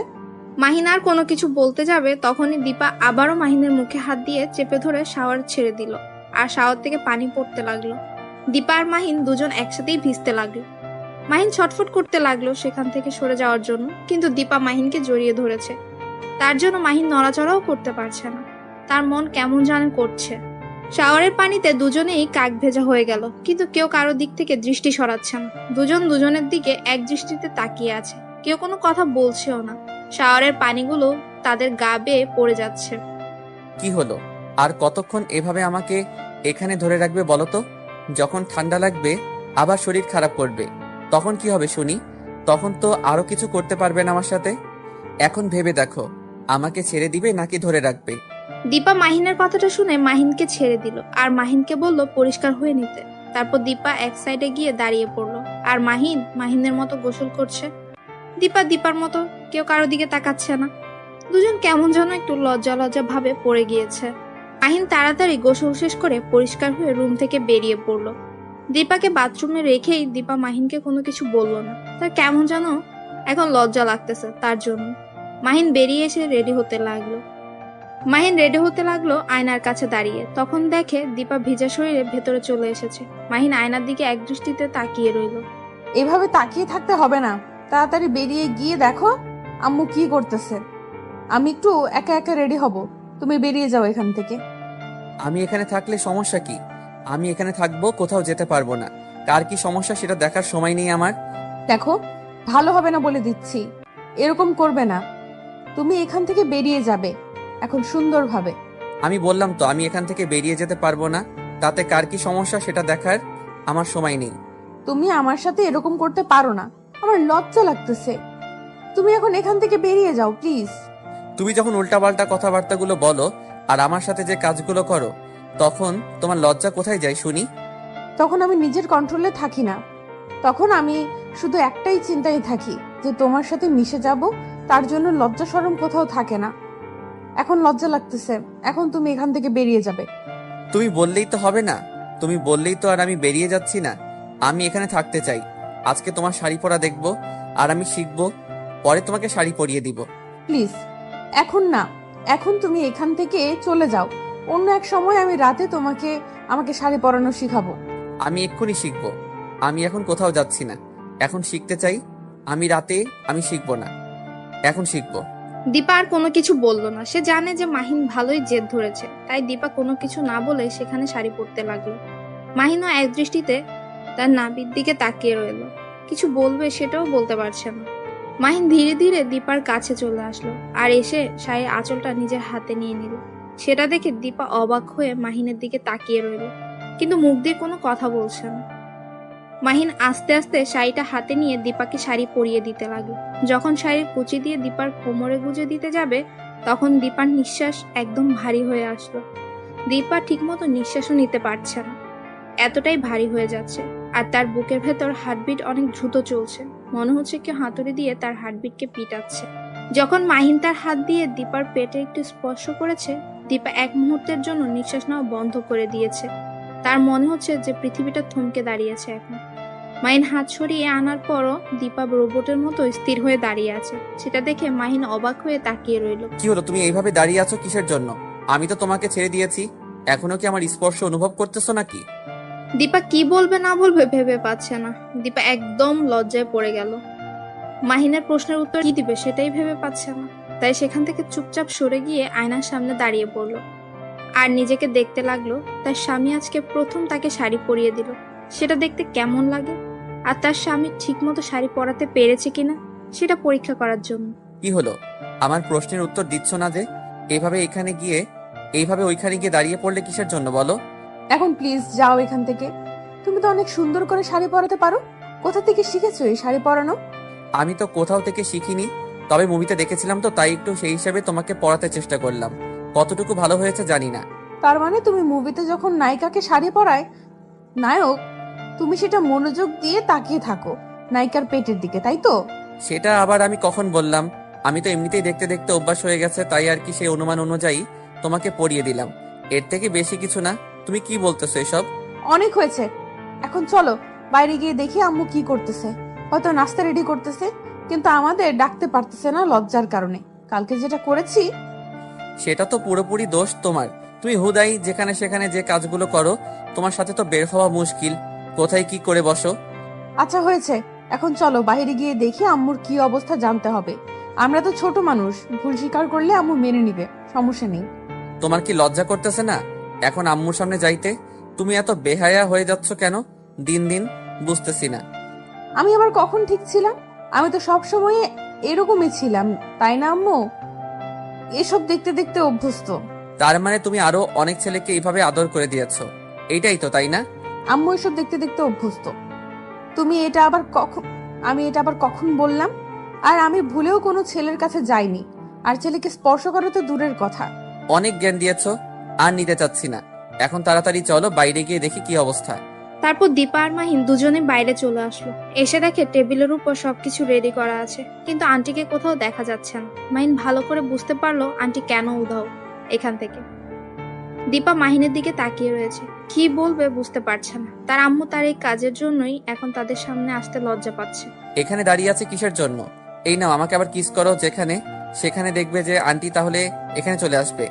কোথায় একটা সমাধান খুঁজবে, তা না করে আমাকে নিয়ে মজা নেওয়া হচ্ছে, তাই না? আচ্ছা, দেখতেছি কি করা যায়। এখানে তুমি চুপচাপ বসে থাকো, কোনো কথা বলবে না আমার সাথে এখন। কথাটা বলে মাহিন সেখান থেকে চলে গেল তার আন্টির রুমে। তার আন্টির রুমে গিয়ে দেখে তার আন্টি বিছানায় শুয়ে আছে, আর কার সাথে যেন কথা বলছে ফোনে। তাই একটু গলা ঝাঁকি দিয়ে মাহিন ভেতরে প্রবেশ করলো। সেতু বেগম মাহিনকে দেখে ফোনটা রেখে উঠে বিছানার উপর বসে পড়ল, আর মাহিনকে বিছানায় বসতে বলল তার কাছে। মাহিন লজ্জায় পড়ে গেল, কি বলবে ভেবে পাচ্ছে না। মাথা নিচু করে সেতু বেগমের পাশে বসে পড়লো মাহিন, কিন্তু মাহিন কি বলবে সেটাই ভেবে পাচ্ছে না, তাই চুপ করে রইল সে। আর তখনই দীপা সেই রুমে প্রবেশ করলো। মাহিন দীপার দিকে অবাক দৃষ্টিতে তাকিয়ে রইল। এই মেয়েটার আক্কেল জ্ঞান বলতে কিছুই নেই, এখন আবার সবাই একসাথে হয়েছে। এখন কি যে হবে বুঝতে পারছে না। মাহিন লজ্জায় মাথা নিচু করে রইল। আম্মু যা করছি করছি, তুমি তার জন্য লজ্জা পাবে? আমরা ছোট, সেই হিসেবে যেটা করছি তুমি সেটা একটু ক্ষমার দৃষ্টিতে দেখবে, তা না করে অভিমান করে আছো, ব্যাপার কি? দীপার কথা শুনে দীপার আম্মু অবাক, তার সাথে মাহিন অনেকটা বেশি অবাক। কি বলতেছে দীপা, নিজেও জানে কি না।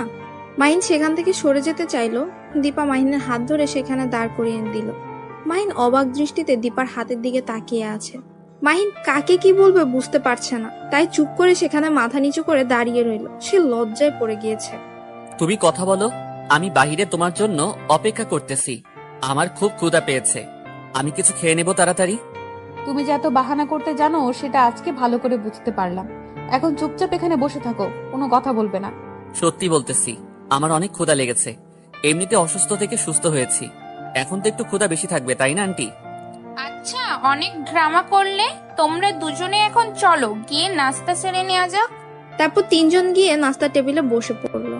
সবাই একসাথে অনেক মজা করে নাস্তাও করে নিল। তারপর দীপা সেতু বেগমকে বলে যে আজকে তারা সারাদিন বাইরে ঘোরাফেরা করবে, বাইরেই নাস্তা করবে, বাইরেই সবকিছু করবে, সন্ধ্যার পর বাসায় ফিরবে। তাদের জন্য আজ যেন কোনো রান্না বাড়িতে না করা হয়। কথাটি বলেই দীপা মাহিনের হাত ধরে বাসা থেকে বেরিয়ে গেল। বাসা থেকে বেরিয়ে একটা রিক্সা দেখতে পেল, সেই রিক্সাতেই উঠে সারা শহরে ঘোরার জন্য রিক্সাওয়ালাকে কন্ট্যাক্ট করে নিল। রিক্সাওয়ালাও রাজি হয়ে গেল। তারপর রিক্সাওয়ালা তাদেরকে নিয়ে ঘুরতে লাগলো অজানা গন্তব্য। যেখানে দীপা যেতে চাইছে রিক্সাওয়ালা ঠিক সেখানেই নিয়ে যাচ্ছে। মাহিন শুধু অবাক দৃষ্টিতে দীপার দিকে তাকিয়ে আছে। সে এত জায়গা চেনে কিভাবে? সে তো এই এলাকাতেই বড় হয়েছে, কিন্তু এই এলাকার এই গলিগুলো তো কখনো আসা হয়নি। কিন্তু দীপা ঠিকই এসেছিল। কি ব্যাপার, তুমি আমার দিকে এভাবে অবাক দৃষ্টিতে তাকিয়ে আছো কিসের জন্য? বুঝলাম না, আমি কি কোনো ভুল কাজ করতেছি নাকি? সেরকম কোনো কিছু না, কিন্তু একটা জিনিস আমাকে খুব ভাবাচ্ছে। আমিও তো এই এলাকাতেই বড় হয়েছি ছোট থেকে, কিন্তু এই গলিগুলোতে কখনো আসা হয়নি। তাই ভাবতেছি তুমি এত গালি করেছো আর আমি এখান থেকে কি ঘোড়ার ঘাস কাটলাম। দেখো, কথাটা কিন্তু যুক্তিযুক্ত, কারণ আমি অনেক জায়গায় ঘুরেছি আর তুমি তো অনেক জায়গায় ঘুরেছো। হিসেব করে দেখো, আমি বেশি ঘুরেছি। কি মজা! তোমার মতো তো আর আমি এই কাছাকাছি জায়গাগুলোকে ভোগ করিনি। আমি তো দূরে দূরে ঘুরতে গিয়েছিলাম। আমি কখনো তো আশেপাশের এলাকাগুলোতে ঘুরতে যাইনি। কথায় আছে না, যে দেশের কোনো কিছু উপভোগ না করেই বাইরের দেশে যাওয়া লেজেন্ডগুলো হলো আসল আবাল। তার মানে তুমি আমাকে আবাল বলে সম্বোধন করতেছো, তাই তো? এত বড় সাহস হলো কি করে তোমার? এখন কিন্তু এতটা অসুস্থ না যে তোমাকে কিছু বলতে পারবো না। তোমার সাহস দেখতেছি দিন দিন বেড়েই চলেছে। ভালো লাগলো তোমার এই স্বভাবটা। আমাকে না দেখিয়ে অন্যকে দেখালে হয়তো কাজে লাগবে। আমার কাছ থেকে অন্তত নিজের সাহসটা লুকিয়ে রাখার চেষ্টা করো। আমার রাগ উঠলে আমি মানুষ থাকি না, তখন তোমাকে কি বলবো, কি করব, নাকি পিটাবো হুঁশ থাকে না। এটা আমাদের বাড়ি না, আর আমরা এখন রাস্তায় আছি, আর একটা রিক্সাওয়ালা মামা আমাদের সাথে আছে। আর তুমি কি ব্যবহার করতেছো শুনি? অনেক হয়েছে, আর জ্ঞান নিতে চাচ্ছি না। মামা, আপনি একটা বিলের পাশে নামিয়ে দিন, আর আপনি আপনার ভাড়াটা নিয়ে চলে যান তো। আমরা এখন একটা নদীর ধারে যেতে চাচ্ছি। তারপর দীপা রিক্সাওয়ালা তাদেরকে নিয়ে একটা নদীর কাছে গিয়ে নামিয়ে দিল। রিক্সা ভাড়া নিয়ে সেখান থেকে চলেও গেল। আর দীপা নদীর কিনারা দিয়ে হেঁটে যাচ্ছে, সেটা দেখে মাহিন দীপাকে সেখান থেকে সরিয়ে নিল। মাহিনের ভয় করছে, যদি কি পড়ে যায় দীপা, তার জন্য। দীপা কিছু বলল না, চুপচাপ মাহিনের হাত ধরে নদীর পাড়ে হাঁটতে লাগলো। আর সে নদীর পাড়ের বাতাসগুলো, একদম মুক্ত খোলা বাতাসগুলো উপভোগ করতে লাগলো। দীপা নদীর ধারে একটুও থেমে থাকে না, সে এদিক ওদিক দৌড়াদৌড়ি করছে। সেটা দেখে মাহিন একটু অবাক হলো। সে ভাবতেছে দীপার আবার হঠাৎ কি হয়ে গেল যে ছোট বাচ্চাদের মতো স্বভাব করছে। কিছু বলতেছে না। মাহিন দীপাকে দীপার ইচ্ছে মতো ছেড়ে দিল। দীপা বেশ কিছুক্ষণ দৌড়াদৌড়ি করার পর একটা গাছের নিচে বসে পড়ল। মাহিন সেখানে গিয়ে তার পাশে বসে পড়ল। দীপা নিঃশ্বাস নিচ্ছে, মাহিনের কাঁধে নিজের মাথাটা রেখে। মাহিন কিছু না বলে চুপচাপ দীপার মাথাটা আলতো করে তার কোলে শুইয়ে দিল। এখন কোথায় যাবে বলো? সন্ধ্যা ঘনিয়ে আসবে, আর তখন থেকে কিছু খাইনি, ক্ষুধা লেগেছে। চলো না, ওই যে সামনের দোকান দেখা যাচ্ছে, গিয়ে দেখি, একটু খাওয়া যাক। আচ্ছা চলো, তাহলে গিয়ে দেখি কি আছে সেখানে। তারপর মাহিন আর দীপা দুজনেই দোকানের কাছাকাছি চলে আসলো। এসে দেখে কয়েকটা ছেলে সেখানে ভন্ডামি করতেছে। মাহিন সেখানে যেতে চাইলো না। দীপা জোর করে মাহিনকে নিয়ে গেল সেখানে। আর দীপা মাহিনকে বলতেছে তারা তাদের মতো থাকবে। মাহিন দেখে দোকানটা একটা বুড়ি বসে আছে। মাহিন দেখতে পেল কিছু রুটি আর কলা আছে। মাহিন সেখান থেকে রুটি আর কলা নিয়ে দীপার কাছে চলে আসলো। আমি হাত দিয়ে কোনো কিছু নিতে পারবো না, তুমি আমাকে খাইয়ে দিবে। এখন আর কোনো কথা বলতে চাই না, আমি যেটা বলবো সেটাই করবে এখন। আমরা এখন বাহিরে আছি, তুমি আমাকে সবসময় প্যারা দিতেই থাকবে, তাই না? একটু তো নিজে নিজে অনুভব করা উচিত। এখানে আমি কোনো কথা বলতে চাচ্ছি না। আমি এখন যেটা বলতেছি তুমি সেটা করবে, আর তাড়াতাড়ি এখান থেকে যেতে হবে। দেখো ছেলেগুলো আমার দিকে কিভাবে তাকিয়ে আছে, ইচ্ছে করতেছে জুতা পেটা করে দিই। এই জন্যই তো বললাম এখানে না থেকে চলো আমরা অন্য কোথাও গিয়ে নাস্তা করি। তুমি বললা এখানেই করবে, এখন আমার কি করার? তুমি যদি সাহস পাও বলো, তাহলে দেখো আমি গিয়ে ছেলেগুলোকে জুতা পিটা করে আসি, দেখবে আমার সাহস কত দূর। হয়েছে, থাক, আর সাহস দেখাতে হবে না। আমি কোন ঝামেলায় জড়াতে চাচ্ছি না। তুমি বললে অবশ্যই তাদের সাথে ঝামেলায় জড়াতে পারি, কিন্তু এখন কোনোভাবেই পসিবল না। ভিতুর ডিম কোথাকার, তোমার যে কত সাহস সেটা আমার জানা হয়ে গেল। কয়েকটা ছেলে থ্রেট করবে সেটাই পারতেছো না। তোমার যা ইচ্ছা তাই ভাবতে পারো। এখন চলো সন্ধ্যার সময় নদীর পাড়ে গিয়ে বসি, দেখবে যে সূর্য যখন অস্ত যাবে তখন নদীটা দেখতে কি সুন্দর লাগে। চলো। তুমি কি এর আগে এই নদীতে এসেছিলে? কত এসেছিলাম, গোসল পর্যন্ত করেছি। আমার সব বন্ধুরা মিলে এই নদীতে এসেছি। অনেক স্মৃতি রয়েছে আমাদের বন্ধুদের এখানে। আর এখন এই নদীটা একদম অপরিচিত হয়ে গেছে আমাদের কাছে। কতদিন ধরে এখানে আসি না। তাই নাকি? কোনো মেয়ে ছিল নাকি এখানে যে তার স্মৃতিগুলো তুমি এই নদীতে রেখেছো? যা বলেছো বলেছো, আর একটা উল্টাপাল্টা কথা বলবা না, বুঝছো? এখন চলো, এখান থেকে এখন বাসায় চলে যাব। তোমাকে যতক্ষণ এখানে নিয়ে থাকবো ততক্ষণ তুমি নানা ধরনের প্রশ্ন শুরু করবে আমাকে। সত্যি কথা বললে তো গায়ে লাগবেই, তাই না? সত্যি বলেছি, তাই এখন জ্বালা দিচ্ছে তোমার। থাক, কিছু বলবো না। সত্যি কি বলতেছো তুমি? তুমি তো মিথ্যা বলতেছো, তার জন্য আমার গায়ে লাগতেছে। সত্যি বললে অবশ্যই আমার গায়ে লাগে না। সেটা তুমি ভালো করে জানো, তাই না? আচ্ছা, অনেক কথা হলো, এখন চলো আমরা গিয়ে নদীর ধারে গিয়ে বসে সৌন্দর্য উপভোগ করি। এখানে তোমার সাথে বকবক করে এই সন্ধ্যাটা মিস করতে চাই না। কথাটা বলে দীপা সেখান থেকে উঠে ওদের দিকে চলে যেতে লাগলো, আর মাহিন দোকানটার টাকাটা পরিশোধ দিয়ে দীপার পেছন পেছন যেতে লাগলো। দীপা গিয়ে আবার সেই গাছের নিচে বসে পড়েছে। মাহিনও পাশে বসলো। দীপা মুখ গম্ভীর করে বসে আছে, মাহিনের সাথে কোনো কথা বলছে না। সেটা দেখে বুঝতে পারলো যে দীপা তার উপর রেগে আছে। মাহিন একা একাই বকবক করেই যাচ্ছে, এটা বলছে ওটা বলছে। কি করছিল এখানে সে, এসব কিছুই বলতেছে, কিন্তু দীপা এখনো তার মুখ দিয়ে কোনো কথা বের করছে না। মাহিন অবাক হলো, দীপা এত তাড়াতাড়ি নিজের মনকে পাল্টে নিল। সে এতক্ষণ তো তার সাথে ঠিকই বকবক করছিল, তাহলে এখন আবার নিজের মনকে পাল্টিয়ে নিল কিসের জন্য, বুঝতেছে না। মাহিন প্রচুর বিপদে পড়ে গেল। এই মেয়েটা রাগ করলে যে কিভাবে রাগ ভাঙাবে সেটাই জানে না, কিন্তু এখন তো রাগ ভাঙাতেই হবে, যে কোনো উপায়ই হোক। মাহিন সামনে এগিয়ে দীপার কোলে মাথা রেখে শুয়ে পড়ল। দীপা সেটা দেখেও না দেখার ভান করে নদীর দিকে তাকিয়ে রয়েছে। কি হলো? এত রাগ করার কারণ কি? আমার সাথে কথা বলবে না? দীপা তাও চুপ করে আছে। কেন কথা বলছে না মাহিনের সাথে? মাহিন কি বলবে বুঝতেও পারছে না। হঠাৎ করে তার এত পরিবর্তন হওয়ার কারণ কি? মাহিন দীপাকে কি বলবে না বলবে খুঁজে পাচ্ছে না, কারণ এর আগে কখনো মাহিন একটা মেয়ের রাগ ভাঙায়নি। তাই সে জানে না যে একটা মেয়ের রাগ কিভাবে ভাঙাতে হয়। মাহিন মহা মুশকিলে পড়ে গেল। কি করবে সে এখন বুঝতেছে না। কিভাবে যে তার মহারানী রাগ ভাঙাবে সে টেনশনেই মরে যাচ্ছে। দেখো আমি কখনো কোনো মেয়ের এভাবে রাগ ভাঙাইনি যে আমি জানবো একটা মেয়েকে কি করলে তার রাগ ভাঙে। এখন তুমি যদি দয়া করে তোমার রাগটা কন্ট্রোলে না রাখো, তাহলে কিন্তু রাগ ভাঙাতে পারবো না আমি। কুত্তা বিড়াল, তোর সাহস কি করে হয়? তুই আমাকে একা একা বাসায় রেখে তুই এই নদীতে এসেছিলি আর অন্য মেয়ের দিকে তাকিয়েছিলি, তার সাথে মজা নিয়েছিলি, তাই না?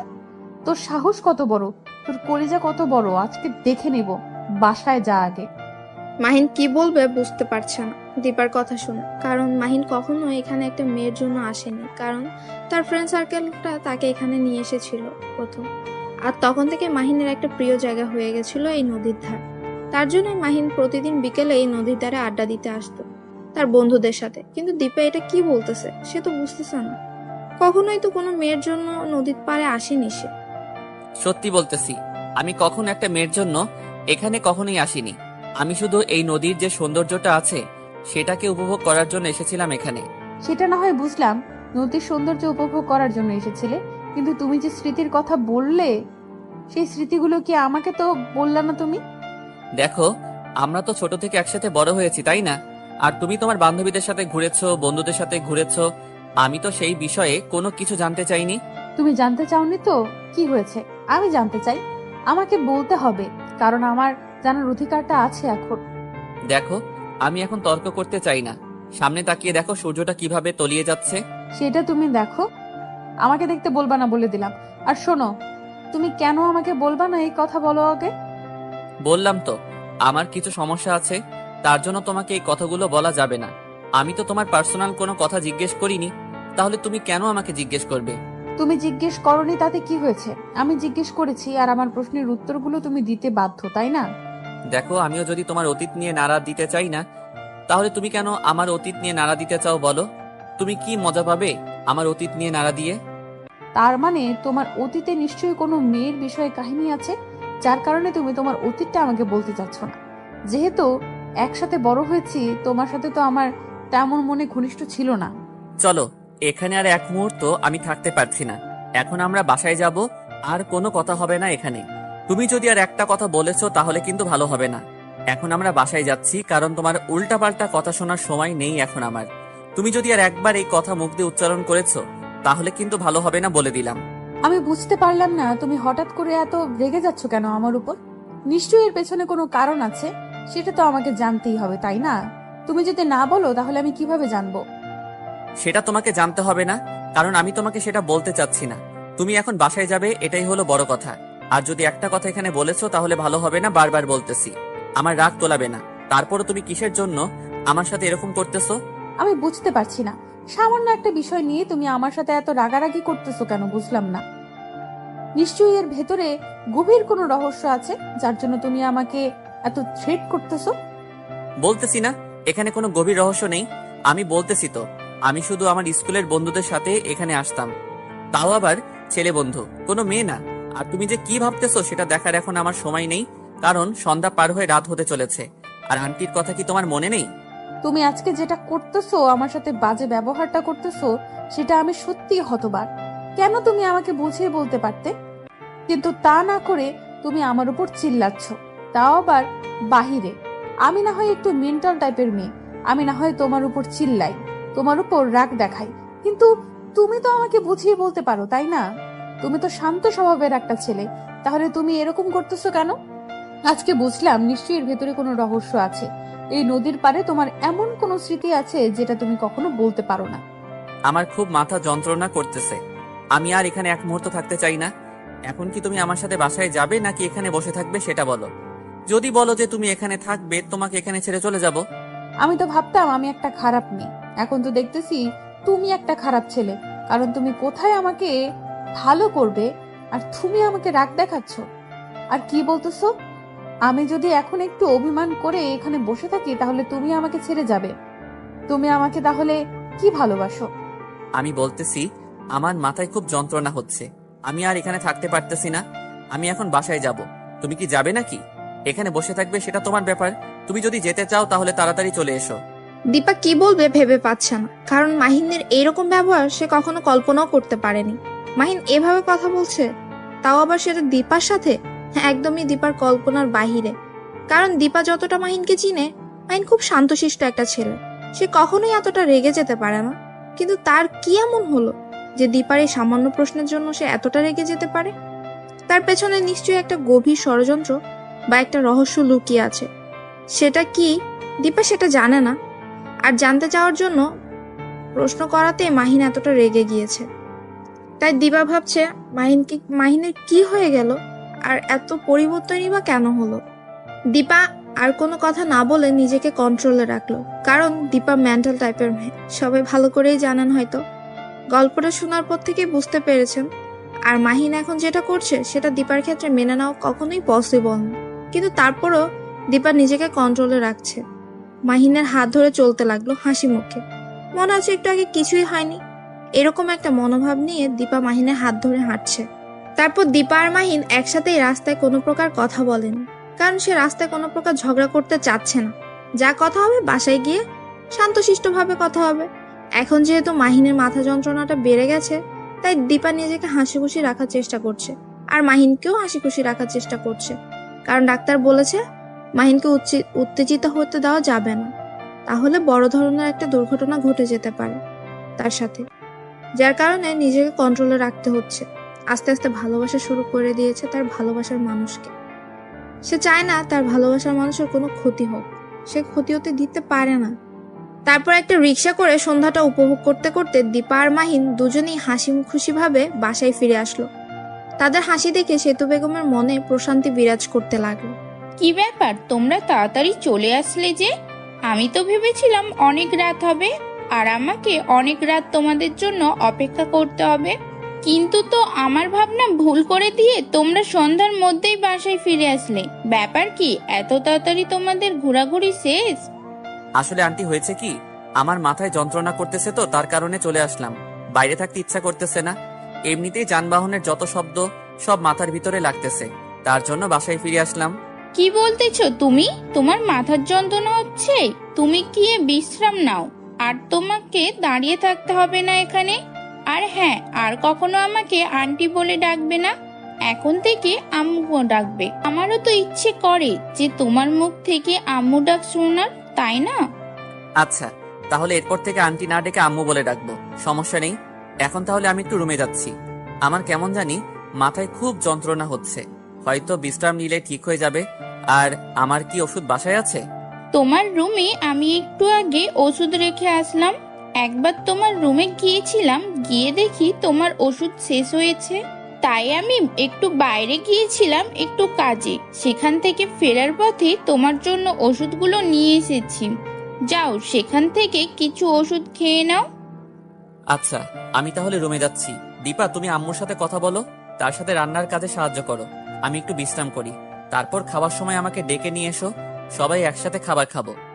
দীপা মাহিনের সাথে কোনো কথা বলল না। মাহিন সেখান থেকে চলে গেল। দীপা গম্ভীর হয়ে গিয়ে তার আম্মুর কাছে বসে পড়ল।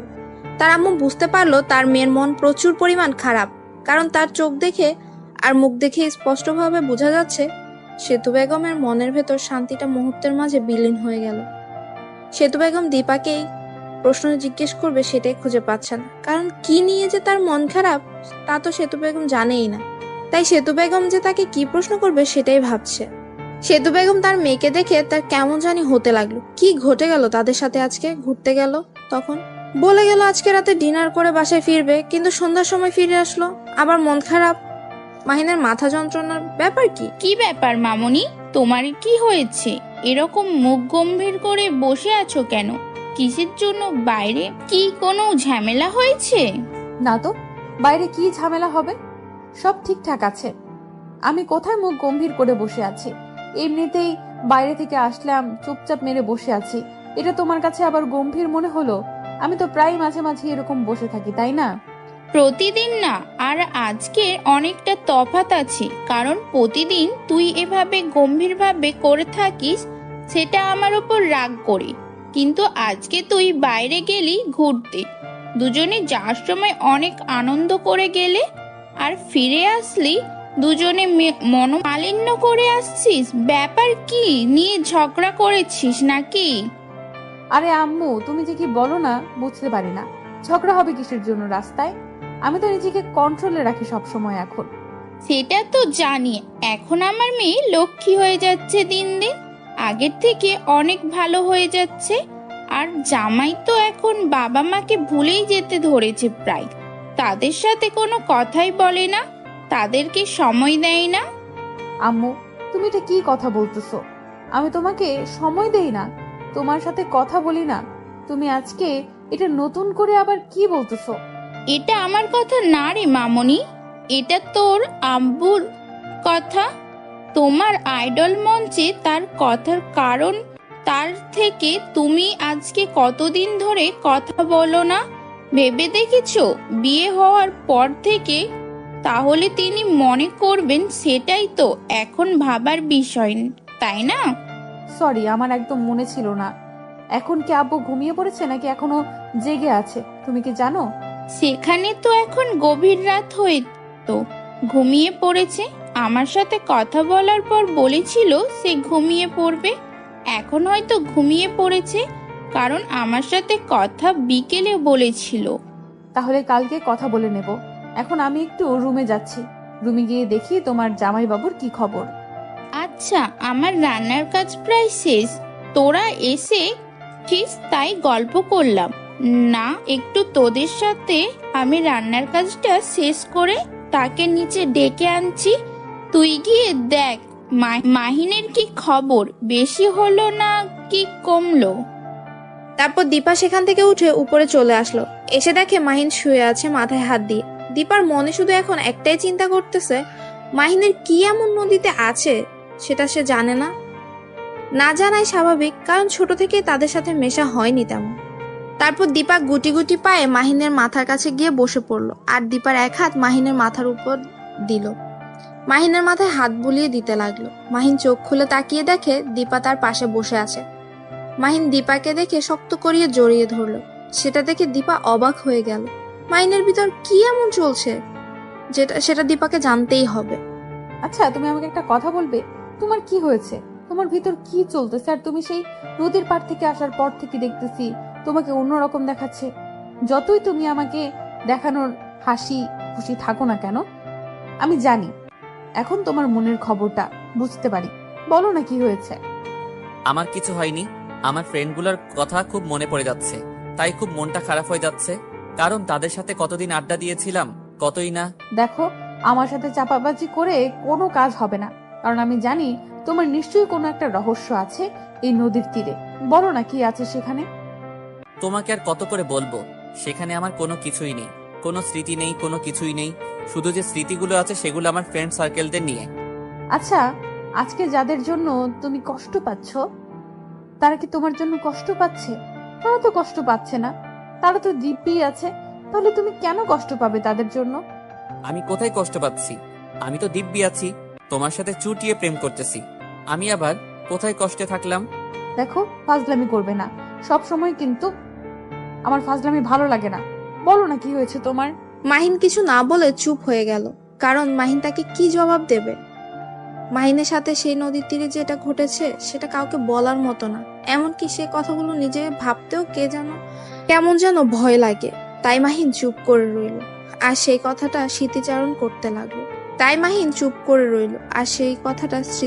করতে লাগলো মনে মনে। মাহিন হঠাৎ করে চমকে উঠল। মাহিন চমকে ওঠা দেখে দীপাও কিছুটা ভয় পেয়ে গেল। কি হয়েছে তোমার? এরকম করলে কিসের জন্য? তুমি কি কোনো কিছু দেখে ভয় পাচ্ছ, বা তোমার কোনো কিছু দেখে সমস্যা? আরে বলো না তোমার কি হয়েছে। আমি বুঝতেছি না তো, আমার খুব ভয় লাগছে তোমাকে নিয়ে। তোমার কি হয়েছে আমাকে বলবা না তুমি? কই, আমার তো কিছু হয়নি। আমি একদম ঠিক আছি। তুমি কি বলতেছো? আমি তো ঠিক আছি, আমার তো কোনো কিছু হয় নাই। তুমি কি বলেছো আমি বুঝতেছি না তো। দেখো, এরকম ন্যাকামি করবে না। তোমার কি হয়েছে বলো, আমার খুব টেনশন হচ্ছে তোমাকে নিয়ে। তোমার কখন কি হয়ে যায় বুঝতেছি না, আমার খুব টেনশন হচ্ছে, বারবার বলতেছি। তারপরেও তুমি আমার সাথে এরকম মজা করতেছো, কিছুই বুঝি না। তুমি বললে তোমার সমস্যা কি আমাকে বলতে হবে তো, তাই না? আমার তো জানার অধিকার আছে। তুমি সত্যি আজব কথাবার্তা বলতেছো। আমার তো কিছু হয়নি যে আমি তোমাকে সেটা বলবো। আমার তো অতীতের তেমন কোনো ঘটনা নেই বা রহস্য নেই যেটা তোমাকে বলবো। আমি তো একদম স্বাভাবিক ছিলাম। তুমি আর আমি ছোট থেকে একসাথে বড় হয়েছি, তারপর তুমি বুঝতেছো না? আমার যদি কোনো কিছু ঘটে যেত তাহলে নিশ্চয়ই তো তুমি জানতে পারতে, তাই না? বুঝতে পারতেছি, তুমি এইভাবে আমাকে বলবে না, তাই না? আচ্ছা, বলতে হবে না। আমি আর এই বিষয় নিয়ে তোমাকে কোনো কথা বলবো না। তোমাকে আমি সুস্থ দেখতে চাই। তুমি যদি এটা নিয়ে কোনো টেনশন করেছো তখন দেখবে। আমি তো কোনো কিছু নিয়ে টেনশন করি না। তুমি আমাকে টেনশন দিচ্ছ কারণ তুমি বারবার এটা বলতেছো। আর কি কি বলতেছো? আমার তো তোমাকে নিয়ে টেনশন হচ্ছে। তোমার মাথায় কোনো সমস্যা হলো না তো? একদম ভালো হবে না বলে দিচ্ছি। পিটানি শুরু করে দিব। আমার খুব খারাপ লাগতেছে তোমার এই ব্যবহারগুলো, কেন জানি মেনে নিতে পারতেছি না। দেখো, আচ্ছা হইছে, আর মেনে নিতে হবে না। এখন আমাকে একটু আদর করে দাও তো। আমার খুব আদর খেতে ইচ্ছা করতেছে। তোমার সেই নরম হাতের একটু গরম আদর এখন পেতে চাই। একটু গরম করে দিবা আমাকে?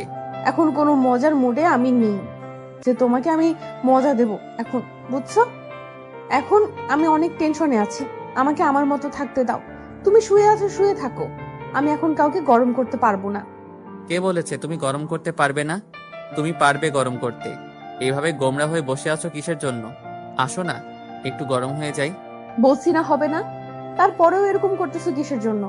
আমার সাথে চুপচাপ যেখানে শুয়ে আছো সেখানে গুটিসুটি মেরে শুয়ে থাকো। এখন আমি নিজেই বলতেছি, এখন কাছে আসবে না, তাই তো? যখন তুমি কাছে আসতে চাইবে তখন দেখবে যে আমি তোমাকে কাছে টেনে নেব না। তখন দেখবো মজা কাকে বলে। আমার যখন ইচ্ছা হবে আমি সবকিছু জোর করে নিতে পারি, এটা কাউকে বলতে হবে না। তার মানে তুমি বোঝাতে চাচ্ছ এখন আমিও তোমাকে জোর করে সবকিছু করি, তাহলে তোমার ভালো লাগবে, তাই না? আচ্ছা, তাহলে সেটাই করতেছি। দেখো, একদম ভালো হবে না। তুমি আমাকে এখন স্পর্শ করবে না। ভালো লাগতেছে না, আমার খুব টেনশন হচ্ছে। আর তুমি দেখো, আমি এখন কোনো কথা শুনতে চাচ্ছি না। তাড়াতাড়ি এখানে শুয়ে পড়ো, তাহলে খুব ভালো হয়। কারণ আমার এখন জড়িয়ে ধরতে ইচ্ছা করতেছে কাউকে। আমি এখন শুয়ে পড়তে পারতেছি না। আমি বলেছি না আমি বাইরে যাচ্ছি, আম্মুকে রান্নার কাজে সাহায্য করব। তুমি তো বলে আসলে একটু আগে, তাই না? আমি বলে এসেছিলাম, তাহলে তুমি আবার ঘরে আসলে কিসের জন্য? ঘরে যেহেতু এসেছো তাহলে একটু আমাকে চুম্মাচাটি দিয়ে যাও। দেখো, একদম ভালো হবে না। লুচ্চামি বন্ধ করো। আর একটা যদি লুচ্চামির কথা বলেছো তাহলে কিন্তু ভালো হবে না বলে দিচ্ছি। লুচ্চামির কি হলো এখানে? স্বামী স্বামী স্ত্রী আমরা, এখানে লুচ্চামির কথা কোথা থেকে আসবে শুনি? আমি কি অন্য মেয়ের দিকে তাকাচ্ছি, নাকি তুমি চাও আমি অন্য মেয়ের কাছে চলে যাই? একদম এরকম কথা যদি মুখ দিয়ে উচ্চারণ করেছো না, তাহলে পিটাইতে পিটাইতে মুখ ভেঙে ফেলবো। মানুষ চেনো তুমি? আমাকে অন্য মেয়ের কাছে যাবে কিসের জন্য? আমাকে রেখে অন্য মেয়ের কাছে যাবে কিসের জন্য? আমার কাছে কিসের অভাব পড়েছে নাকি? আমার কাছে কি অভাব পড়েছে নাকি? অভাবে তো পড়েছে, তা না হলে এত জোর করতেছি তারপরে তুমি আমাকে একটু আদর করে দিচ্ছ না। মনে হচ্ছে যে অভাব পড়ে যাচ্ছে দিন দিন, তার জন্য তুমি আমাকে আদর করে দিচ্ছ না, তাই তো? মাহিনের কথা শুনে দীপার রাগ একদম চরম পর্যায়ে উঠে গেল। দীপা মাহিনের এ কথাটা কেন যেন মেনে নিতে পারছে না, কিন্তু মাহিন যেটা শুরু করে দিয়েছে সেটা দীপা কোনোভাবেই মেনে নিতে পারছে না। কারণ দীপার এখন এসব না করাই ভালো। যে কোনো সময় দীপার আম্মু ডাক দিতে পারে, তার জন্যই দীপা নিজের রাগটাকে কন্ট্রোল করার চেষ্টা করছে। কিন্তু মাহিনের কথা শুনে আবার নিজের কন্ট্রোলও হারিয়ে ফেলতেছে বারবার। হঠাৎ করে দীপা মাহিনের চুল হাতের মুঠোয় নিয়ে মাহিনের ঠোঁটে নিজের ঠোঁট বসিয়ে দিল। আর মাহিন একদম অবাক হয়ে চোখ বড় বড় করে দীপার দিকে তাকিয়ে রইল। মাহিন শুধু দীপার সাথে একটু মজা করছিল আর দীপাকে একটু রাগাচ্ছিল, কিন্তু দীপা যে বিষয়টা সিরিয়াসলি নিয়ে নেবে মাহিন কল্পনাও করতে পারেনি। আর মাহিন চেয়েছিল যে দীপাকে রাগিয়ে দিতে, আর দীপা নিজের কন্ট্রোল হারিয়ে ফেলে মাহিনের ঠোঁটে নিজের ঠোঁট বসিয়ে দিয়ে উড়াধুরা কিস করতে লাগলো। মাহিনও কম কিসের, মাহিনও শুরু করে দিল সবকিছু, কারণ তারা তো স্বামী স্ত্রী, তাদের তো সবকিছুই বৈধ, এখানে যা চলবে সবই বৈধ। তাই মাহিন নিজেকে কন্ট্রোল না করে নিজের বউকে ভালোবাসা দিতে ব্যস্ত হয়ে পড়লো। দীপা মাহিনের ঠোঁটের 12টা বাজিয়ে মাহিনের ঠোঁট ছেড়ে দিল। তারপর দীপা নিজের শরীর মাহিনের শরীরের উপর এলিয়ে দিল। এরপরও কি তুমি বলবে যে আমার মাঝে ভালোবাসার অভাব আছে? যদি আর কোনো দিন এই কথা বলেছ, তাহলে দেখবে সেদিন তোমার কি অবস্থা করে ছেড়ে দেই। এটা কি করলে তুমি? তুমি আমার ঠোঁটের 12টা বাজিয়ে ছেড়ে দিলে। দেখো কি কামড়টা দিয়েছো, রক্ত বের হচ্ছে। রক্ত বেরোচ্ছে? ভালোই হচ্ছে, কারণ তোমার না খুব শখ আমার আদর খেতে। এখন দিলাম গরম করে, সারাদিন গরম থাকবে। কেমন হলো? তুমি আমার সাথে মজা করতেছো তাই না? আমার ঠোঁটের 12টা বাজিয়ে ছেড়ে দিবে, এখন আবার যাতা বলতেছো? অনেক হয়েছে, এখন যাও গোসল করে নাও। আর আমি দেখি আম্মুর রান্না কত দূর। আম্মুর নাকি রান্না প্রায় শেষ হয়েছিল, তাই আমাকে রুমে পাঠিয়ে দিয়েছিল তোমার সেবা করার জন্য। আর তুমি যেটা করতেছো আমার সাথে, সেটার বদলে যে তোমার কি করা উচিত। তাই নাকি? তাহলে আমার পায়ে ব্যথা করতেছে, আমার পা মালিশ করে দাও। আমার নাকি সেবা করার জন্য তুমি এখানে এসেছো, তাহলে এখানে বসে আছো কিসের জন্য? তুমি কি আমার উপর প্রতিশোধ নিচ্ছ নাকি? আমি যেটা করেছি তোমার সাথে, তার কি উল্টো প্রতিশোধ নিচ্ছ এখন আমার ভালোবাসার দুর্বলতা নিয়ে? সেটা কেন হতে যাবে? আমি তো শুধু তোমার সাথে একটু ফান করলাম, আর তুমি তো দেখি সিরিয়াসলি কথাটা নিয়ে নিয়েছো। আমি এমনিতেই মজা করে বললাম তোমাকে। আচ্ছা অনেক হয়েছে, এখন যাও গিয়ে গোসলটা করে নাও। আমি আম্মুর কাছে গিয়ে দেখি রান্না কত দূর, আমার খুব ক্ষুধা লেগেছে। আমার তো আর কোনো কাজ নেই, সকালে গোসল করি, রাতে গোসল করি, যখন বলবে তখন আমি গোসল করব, তাই না? আমি বুঝলাম না তুমি এরকম কেন এত নোংরা হয়ে থাকো, কিসের জন্য? তুমি বাহিরে কতক্ষণ ঘোরাঘুরি করলে, নদীর ধারে গেলাম, কত ধুলো বালি জমে আছে, আর তুমি এখন বলতেছো গোসল করবে না? এটা কি করে হয়? দেখো, এই নোংরা মানুষটার সাথে তোমাকে সারা জীবন কাটাতে হবে। এখন যদি ইচ্ছা হয় তাহলে থাকো, না হলে চলে যেতে পারো তোমার রুমে। যাও, আমি আমার রুমে আছি। আচ্ছা আমি বাইরে যাচ্ছি এখন, এসে যেন দেখি গোসল করো নাই, তারপর দেখবে কি করি। এখন কিছু করব না, বোঝো না? এখন আমি বাইরে যাচ্ছি, এখন আর কারোর সাথে কথা বলার ইচ্ছে নেই আমার। এখন আমিও কারোর সাথে কথা বলতে চাই না, এখন আমি একা থাকতে চাই। এখানে এসে বকবক করার কি আছে? আমি তো তার কথা শুনি না, আমি কানে তুলো দিয়েছি। ভালো হবে না বলে দিচ্ছি, তুমি যদি আরেকবার আমার সাথে এরকম করেছো, তাহলে সত্যি সত্যি কিন্তু কি যে করব বুঝতেছি না, তাই চুপ থাকো। মাহিন চুপ করে রইল, আর কোনো কথা বলল না। দীপাও রুম থেকে বেরিয়ে গেল। সেতু বেগম রান্নার কাজ শেষ করে টেবিলের উপর সবকিছু সাজিয়ে রাখছে, আর তার মেয়েকে দেখে কিছু বলল না, চুপচাপ তার মতো কাজ করে যাচ্ছে। সেটা দেখে দীপা বুঝতে পারলো তার আম্মু নিশ্চয়ই কোনো একটা কারণে তার উপর একটু রেগে আছে। কি করলে আবার দীপা যে তার আম্মু তার উপর রেগে গিয়েছে? দীপা কথাটা ভাবতেছে, কিন্তু খুঁজে পাচ্ছে না যে কি করবে। আবার তার জন্য তার আম্মু তার উপর রাগ দেখাচ্ছে, সেটাও তো খুঁজে পাচ্ছে না। দীপা এখন কি করা যায়? কথাটা মনে মনে ভাবতে ভাবতে দীপা তার আম্মুর সামনে গিয়ে দাঁড়িয়ে পড়ল। তার আম্মুকে কোনো কাজ করতে দিচ্ছে না সে। এখন আমার এখানে এসে লাভ কি? আমার তো রান্নার কাজ শেষ, তাই না? তুই কেন আসছিস? তোর জামাইয়ের কাছে থাক, আমার এখানে আসার কি দরকার ছিল? তার কাছেই থাক, এখন তো আমাদের লাগে না তোকে। ও আচ্ছা, তাহলে এই ব্যাপার। আগে বলবা না, আমার তো ফোন ছিল না, কারণ তোমার জামাইয়ের সেবা করলাম। সেবা করছিস, ভালো কাজ করছিস। এখন যা, গিয়ে তাড়াতাড়ি ফ্রেশ হয়ে নিচে আয়, একসাথে সবাই নাস্তা করব। আমার খুব ক্লান্ত লাগছে, ঘুমিয়ে পড়বো। আমি পারবো না, তুমি গিয়ে তোমার জামাইকে ডেকে নিয়ে আসো। আমি পারবো না, আমার মেয়ের জামাই না, তোমার মেয়ের জামাই। তোমার ঠাকা, আমার ঠাকা না। বেশ রকম কথা বলতে পারবো না, যেটা বলছি সেটাই কর। ভালো লাগছে না, বললাম না মাথার যন্ত্রণা করছে। আমারও আর একটু ভালো কথা হচ্ছে। তোর আব্বু ফাইনালি ডিসিশন দেবে কবে বাসায় আসবে। তাই নাকি? এত বড় খুশির সংবাদ তুমি এতক্ষণ পর আমাকে দিলে? এটা ঠিক না। আব্বু বাসায় আসতে চলেছে আর তুমি এখন আমাকে সেটা বলতেছো, তাই না? বললাম এটাই বেশি কারণ। তুই তো তোর আব্বুকে এখন ভুলে গিয়েছিস, তাই তোকে বলে লাভ কি? তার জন্যই বলিনি, এখন মনে হলো বলা উচিত, তাই বললাম। তোমার সাথে আমি ঝগড়া করে পারবো না, তার জন্য আমি চুপ হয়ে গেলাম। আমি উপরে যাচ্ছি, গিয়ে তোমার আদরের জামাইকে নিয়ে আসতেছি। তুমি সবকিছু রেডি করো, আমি আর তোমাকে ডিস্টার্ব করতে চাচ্ছি না। কথাটা বলে দীপা রুমের ভেতর চলে আসলো। রুমে এসে দেখে মাহিন রুমের ভেতর নাই। গেল কোথায়? বাথরুমে গিয়ে দেখে বাথরুমেও নাই। তাহলে আবার গেল কোথায়? দীপা মাহিনের রুমে গিয়ে দেখলো, হয়তো ভেবেছে কোনো কাজের জন্য যেতে পারে, কিন্তু তার রুমে গিয়ে দেখলো সেখানেও মাহিন নেই। এবার দীপার খুব সন্দেহ হতে লাগলো, সে আবার কোথায় চলে গেল এভাবে হঠাৎ করে। দীপা আস্তে আস্তে ছাদের দিকে পা বাড়াতে লাগলো, হয়তো ঘুরতে গিয়েছে একটু হালকা। দীপা ছাদে গিয়ে দেখে যেটা ভেবেছিল সেটাই ঠিক। মাহিন ছাদের এক সাইডে গিয়ে দাঁড়িয়ে আছে আকাশের দিকে তাকিয়ে। কি হলো, তুমি এখানে দাঁড়িয়ে আছো কিসের জন্য এই রাতের বেলায় ছাদে? আর তোমার কি কোনো বিষয় নিয়ে মন খারাপ? না, আমার তো মন খারাপ না, এমনিতে আসলাম রাতটা উপভোগ করার জন্য। তার জন্য অনেকদিন থেকে তো রাতে ছাদে আসি না, তাই আজকে আসলাম। সেটা তো খাওয়া দাওয়া শেষ করে দুজনে একসাথে আসতে পারতাম, তাই না? তুমি আমাকে না বলে একা একা এখানে চলে এসেছো, আর আমি তোমাকে সারা বাড়ি খুঁজতেছি। আচ্ছা তাহলে চলো এখন নিচে যাই। আর এখানে থেকে লাভ কি বলো, গিয়ে খাওয়া দাওয়া শেষ করে নেই। আমি বুঝতেছি না তোমার মনের বিষয়টা, কারণ তোমাকে আমি যখনই দেখেছি তখনই তোমাকে উদাসীন দেখাচ্ছে। ব্যাপার কি, তোমার কি হয়েছে আমাকে বলবে তো, তাই না? আরে পাগলি, আমি একদম ঠিক আছি, আমার তো কিছু হয়নি। তুমি অযথা আমাকে নিয়ে টেনশন করতেছো। দেখো, তুমি আমার থেকে অনেক কিছু লুকিয়ে রাখতেছো, আমি সেটা তোমার চোখ দেখে বুঝতে পারতেছি। কারণ আমিও তোমার চোখ দেখে সবকিছু এখন বলে দিতে পারি তোমার মনের ভিতর কি চলতেছে।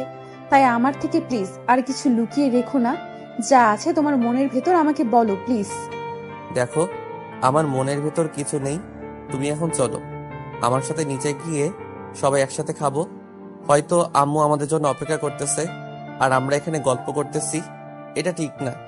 তোমার কি হয়েছে সেটা আমাকে বলে যাচ্ছ না, বুঝলাম না। তুমি কেন এরকম করতেছো আমার সাথে? প্লিজ বলো না, তুমি কেন আমার সাথে এমন করো? তুমি এভাবে বলতেছো কিসের জন্য? সত্যি আমার কিছু হয়নি, আমি এমনিতেই আছি তো, তাই না?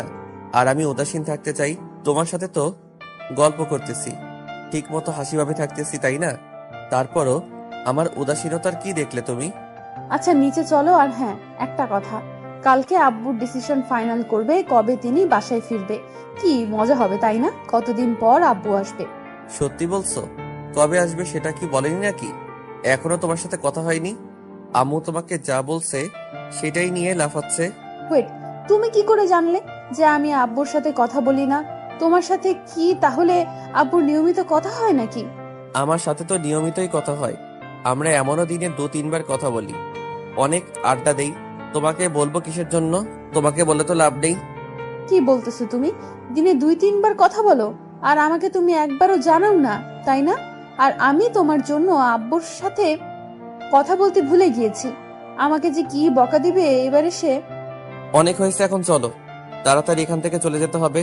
আম্মু আমাদের জন্য অপেক্ষা করতেছে, আম্মু আমাদের জন্য কত অপেক্ষা করতেছে, আর তুমি এখানে বসে বসে উল্টাপাল্টা কথা বলতেছো। দীপা আর কিছু না বলে চুপচাপ মাহিনের হাত ধরে নিচে নেমে আসলো। নিচে এসে দেখে তার আম্মু খাবার টেবিলে গালে হাত দিয়ে বসে আছে। সেটা দেখে দীপা আর মাহিন বুঝতে পারলো যে তাদের জন্যই হয়তো অপেক্ষা করছে। তারা ওখানে গিয়ে গল্প করছে। এবার না জানি কি কি শুনতে হবে তাদেরকে, তার জন্য প্রস্তুতিও তো নিতে লাগলো দুজন। দীপা আর মাহিন দুজনেই ভয়ে ভয়ে তার আম্মুর সামনে গিয়ে দাঁড়িয়ে পড়লো। সেতু বেগম তাদেরকে কিছু না বলে চুপচাপ খাবারগুলো তাদের দিকে এগিয়ে দিল। তারা বুঝতে পারছে না যে একটু পর কি শুরু হতে যাচ্ছে। সেতু বেগম কিছু বললো না, তাদের সাথে তাদেরকে কি বা বলবে? তারা তো নতুন দম্পতি, তাদের তো আলাদাভাবে ছেড়ে দিতেই হবে। কথা শোনালে তো আরো হবে না। সেতু বেগম চুপচাপ তার ইচ্ছা মতো খাবারগুলো তাদেরকে বেড়ে দিচ্ছে আর নিজেও খাচ্ছে, কোনো কথা বলছে না এ বিষয় নিয়ে। সেটা দেখে দীপা মাহিনের দিকে তাকাচ্ছে, মাহিন দীপার দিকে তাকাচ্ছে, কিন্তু কারো মুখ দিয়ে কোনো প্রকার কথা বেরোচ্ছে না। সবাই যার যার মতো খাবার খাচ্ছে, কেউ কোনো কথাই বলছে না। সেতু বেগম মাহিনকে আর দীপাকে সবকিছু দিতে লাগলো। মাহিন দীপার দিকে তাকাচ্ছে, কিন্তু কিছু বলতে পারছে না। কি জানি কি কি বলবে, তার জন্য চুপ করে রইলো। আর মাথা নিচু করে দীপা আর মাহিন দুজনেই খেতে লাগলো। খাবার খাওয়া শেষ করে সেতু বেগম দীপাকে বলে নিজের রুমে চলে গেল আর দরজা বন্ধ করে দিল। দীপা আর মাহিন অবাক হয়ে তার দুজনের দিকে তাকিয়ে রইল। মন খারাপ নাকি তার? কিন্তু কেউ কিছু বললো না কেন? চুপ করেই রইল। এখানে শব্দ। হাই বন্ধুরা, গল্পটা কেমন লাগলো অবশ্যই কমেন্ট করে জানাবেন। আর যারা এখনো চ্যানেলটিকে সাবস্ক্রাইব করেনি তারা অবশ্যই চ্যানেলটি সাবস্ক্রাইব করে রাখুন। আল্লাহ হাফেজ।